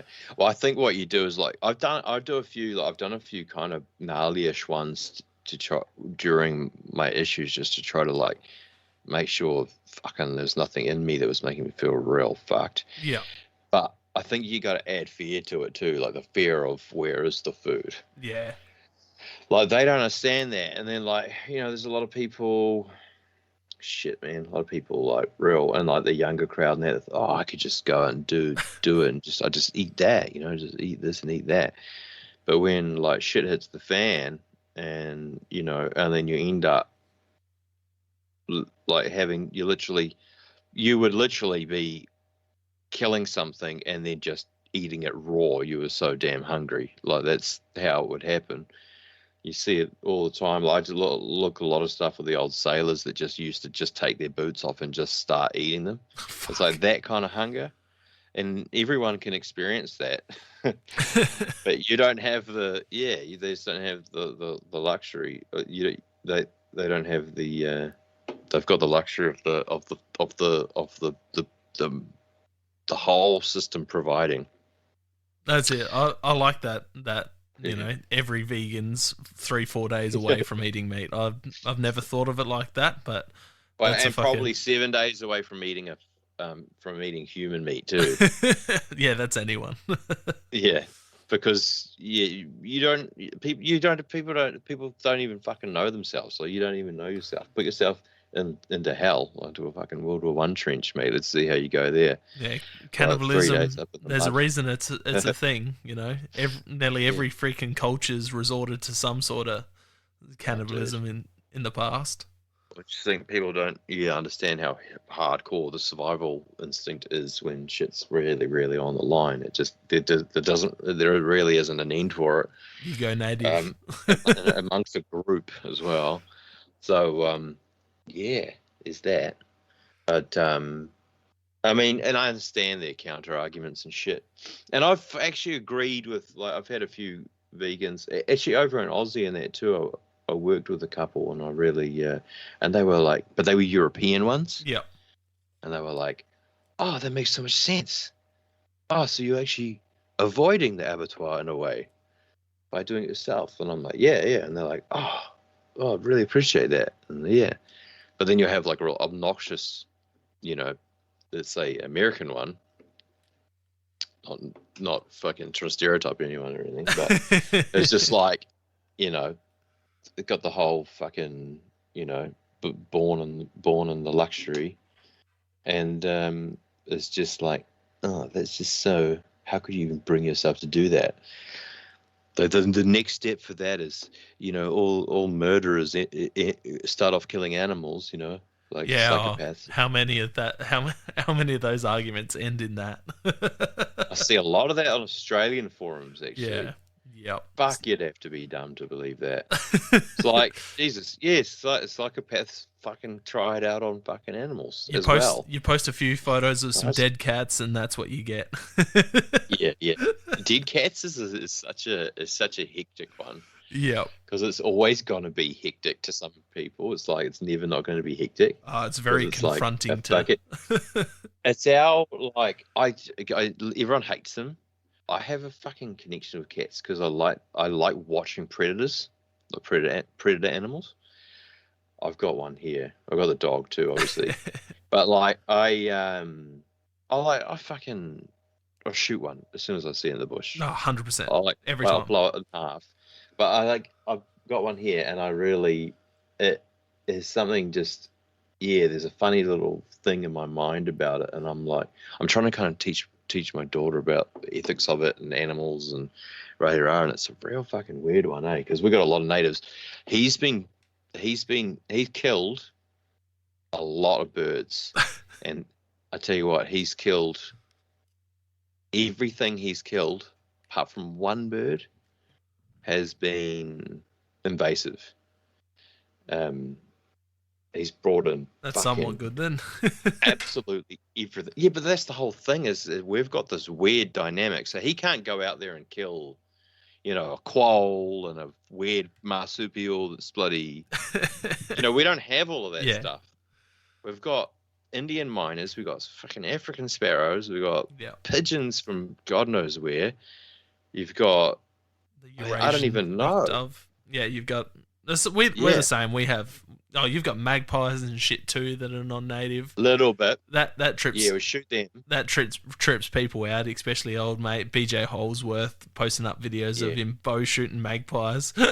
yeah. I'll start my rifles on magpies, but they're pretty rare. And I got peeled out by them in Aussie, and I got like infections in my head from getting slammed. But over here, I haven't had that. Like, we don't really get them here. I've heard the old kookaburra here. We definitely do have kookaburras, just a little bit north. Yeah, wow. I didn't know that. That's cool. 100%. We've got the little kingfisher.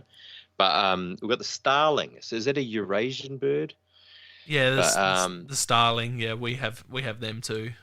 Yeah, and they're gorgeous. The sparrows. I woke up.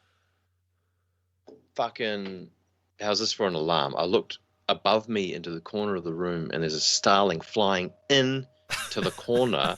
And the cat is basically Michael Jordan up on the side table and 2 meters in the air and gets this thing. And he's like, and I'm ripping it out of his mouth and shit. And I'm just like, oh my God.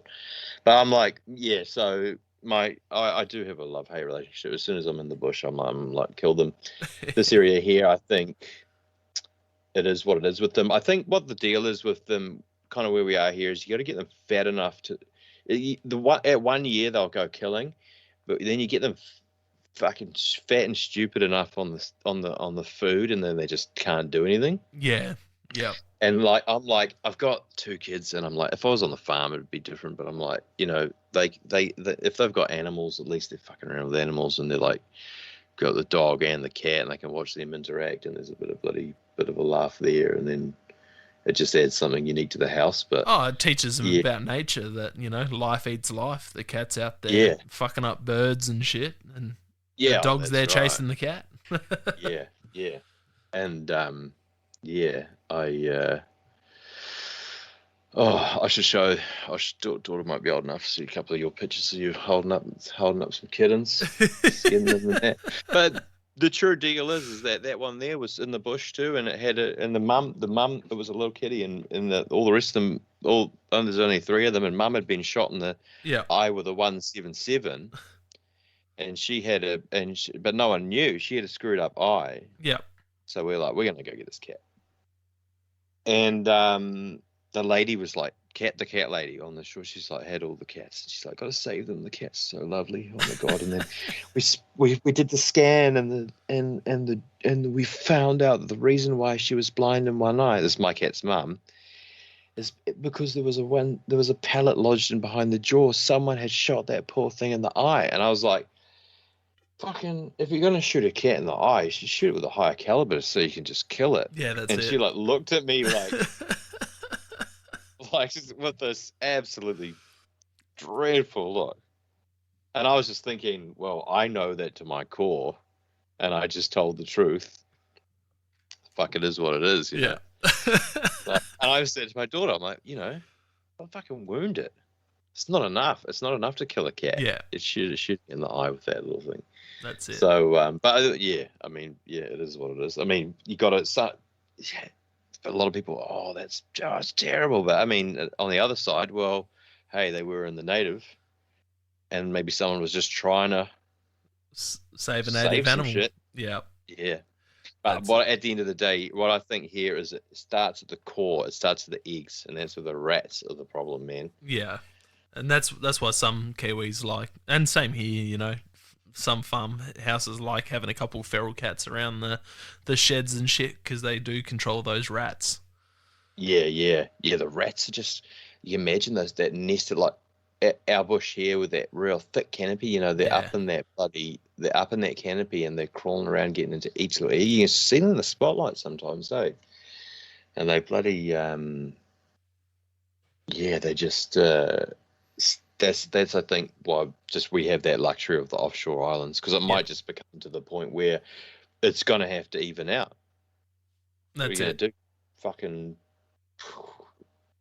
try to bloody control them for another 20,000 years. I think that the birds that are going to be so susceptible are it's going to have to even out. It's definitely a hard one, that's for sure.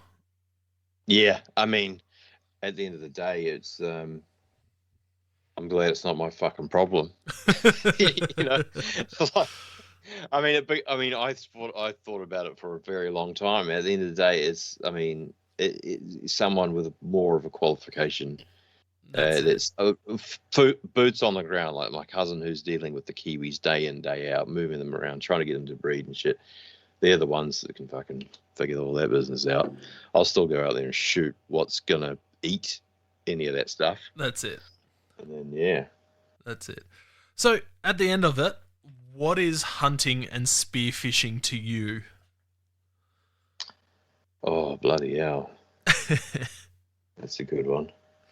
That's what I've had to figure out after pretty much going through an ego death of it. Yeah. Like part of me dying, thinking I can't even do it anymore. I guess it just became it's just this. It's just so ingrained, and I was like, "Fuck!" I just know the water so well. Like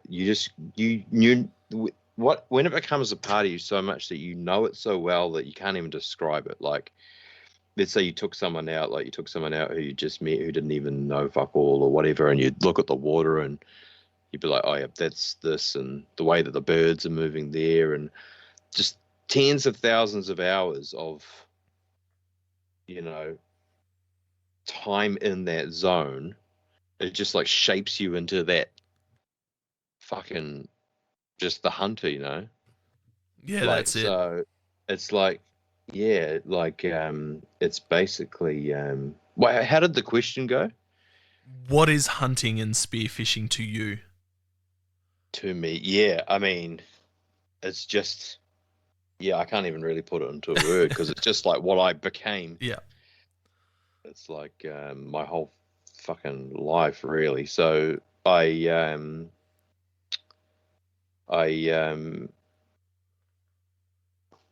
yeah, it's just such a weird one, that having that addiction, having that hunting thing. I think the whole thing too is like it's just fucking prey drive, and it's like also acknowledging prey drive, Yeah. and in humans, people actually don't fucking understand that. That's a massive thing for me, is the fact that like I should try to train people a lot on buck fever, because buck fever becomes quite problematic when you're trying to hold your breath.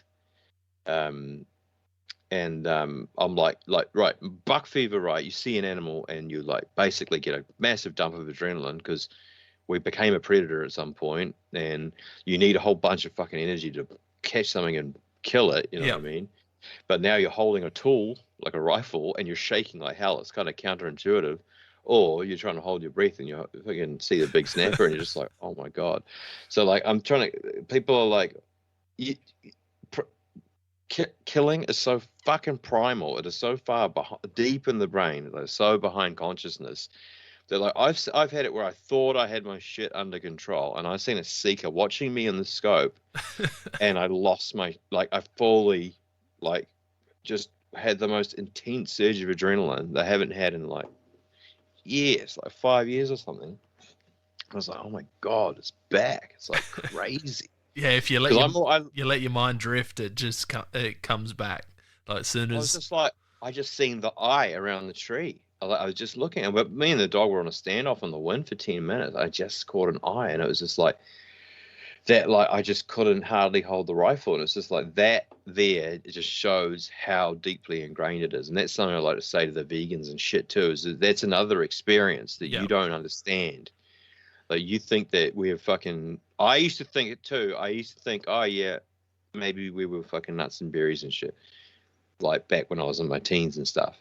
It's like no, that there is such a deeply ingrained primal instinct. That's what the fucking the cat gets, and all of it. And I understand that our physiology is different, but you know, I've been looking a bit into the sort of neuroscience of it and that too, and it's like we crave that all that good shit that you that's get it. from pure meat. You don't feel that rush of adrenaline pulling a carrot out of ground or grabbing a piece of fruit off a tree, you know?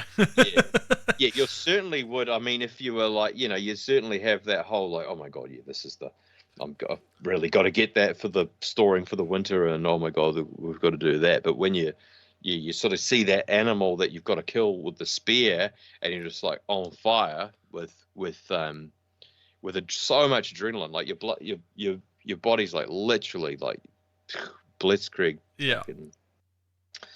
methamphetamine. Yeah, that's one big thing, and it's just so interesting how it's become counterintuitive to the rifle, the bow, and the spear over the years, and it's something I do. Well, probably should be quite interesting to do a bit more training on, because we have to deliberately try to ignore it, or train yourself off it to like be like, I don't care about that. I don't care about that. But you see a fucking massive fish, and you just feel your body fill with adrenaline, but you're trying to stay as relaxed as you can, and it's the weirdest thing. That's it.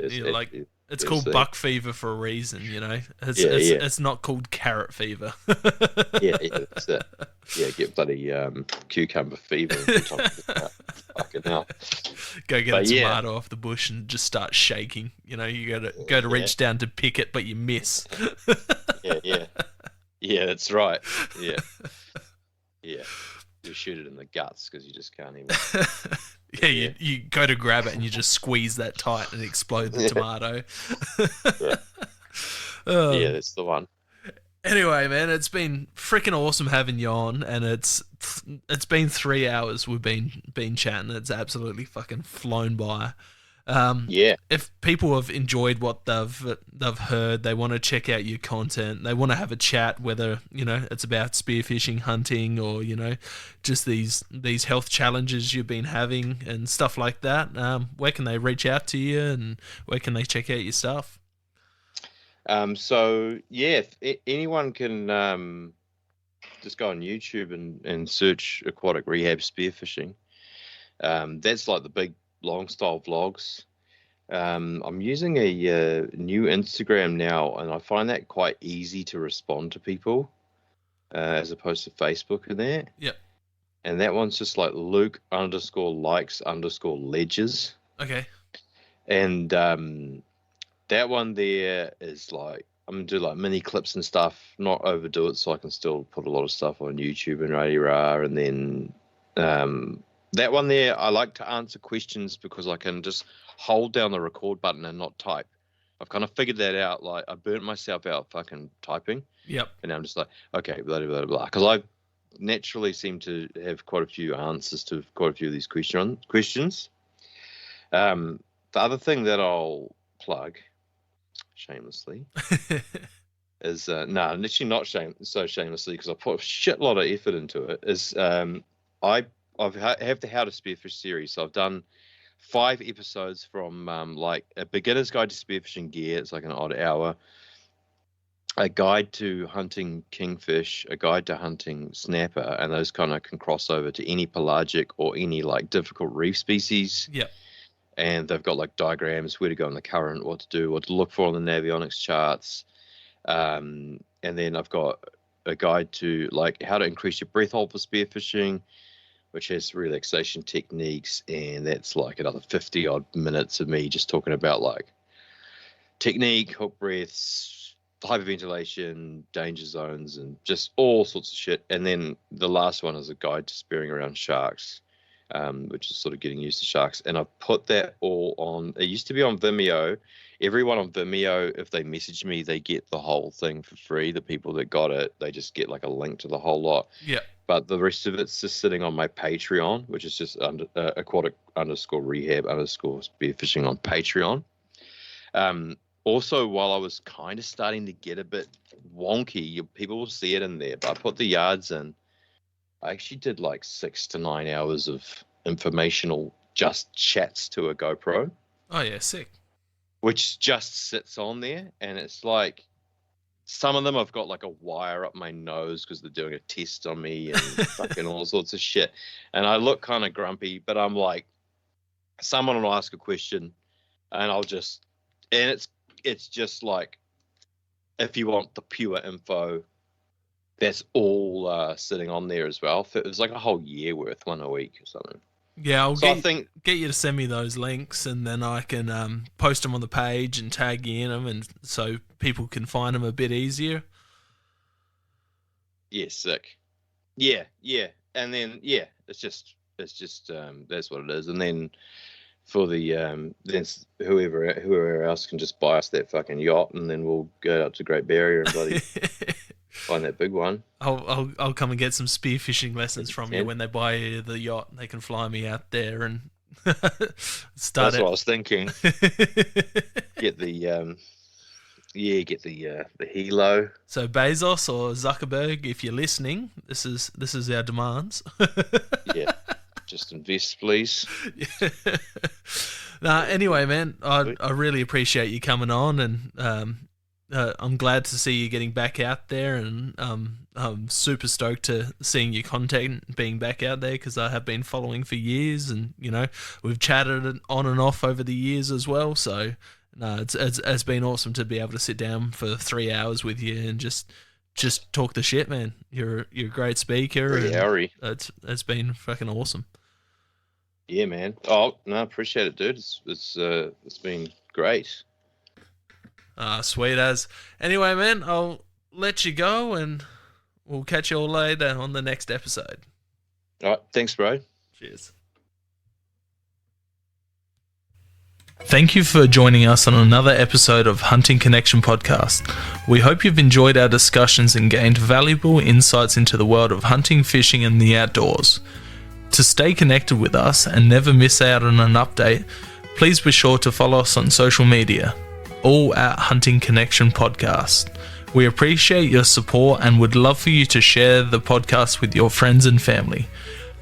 Don't forget to tag us in your hunting photos on social media and let us know about your experiences. Your feedback is invaluable to us, so please take a moment to subscribe, rate, and review the podcast. Together, we continue growing and delivering more captivating episodes for all hunting enthusiasts. Stay connected, stay informed, and keep pursuing your passion for the hunt. Until next time, happy hunting.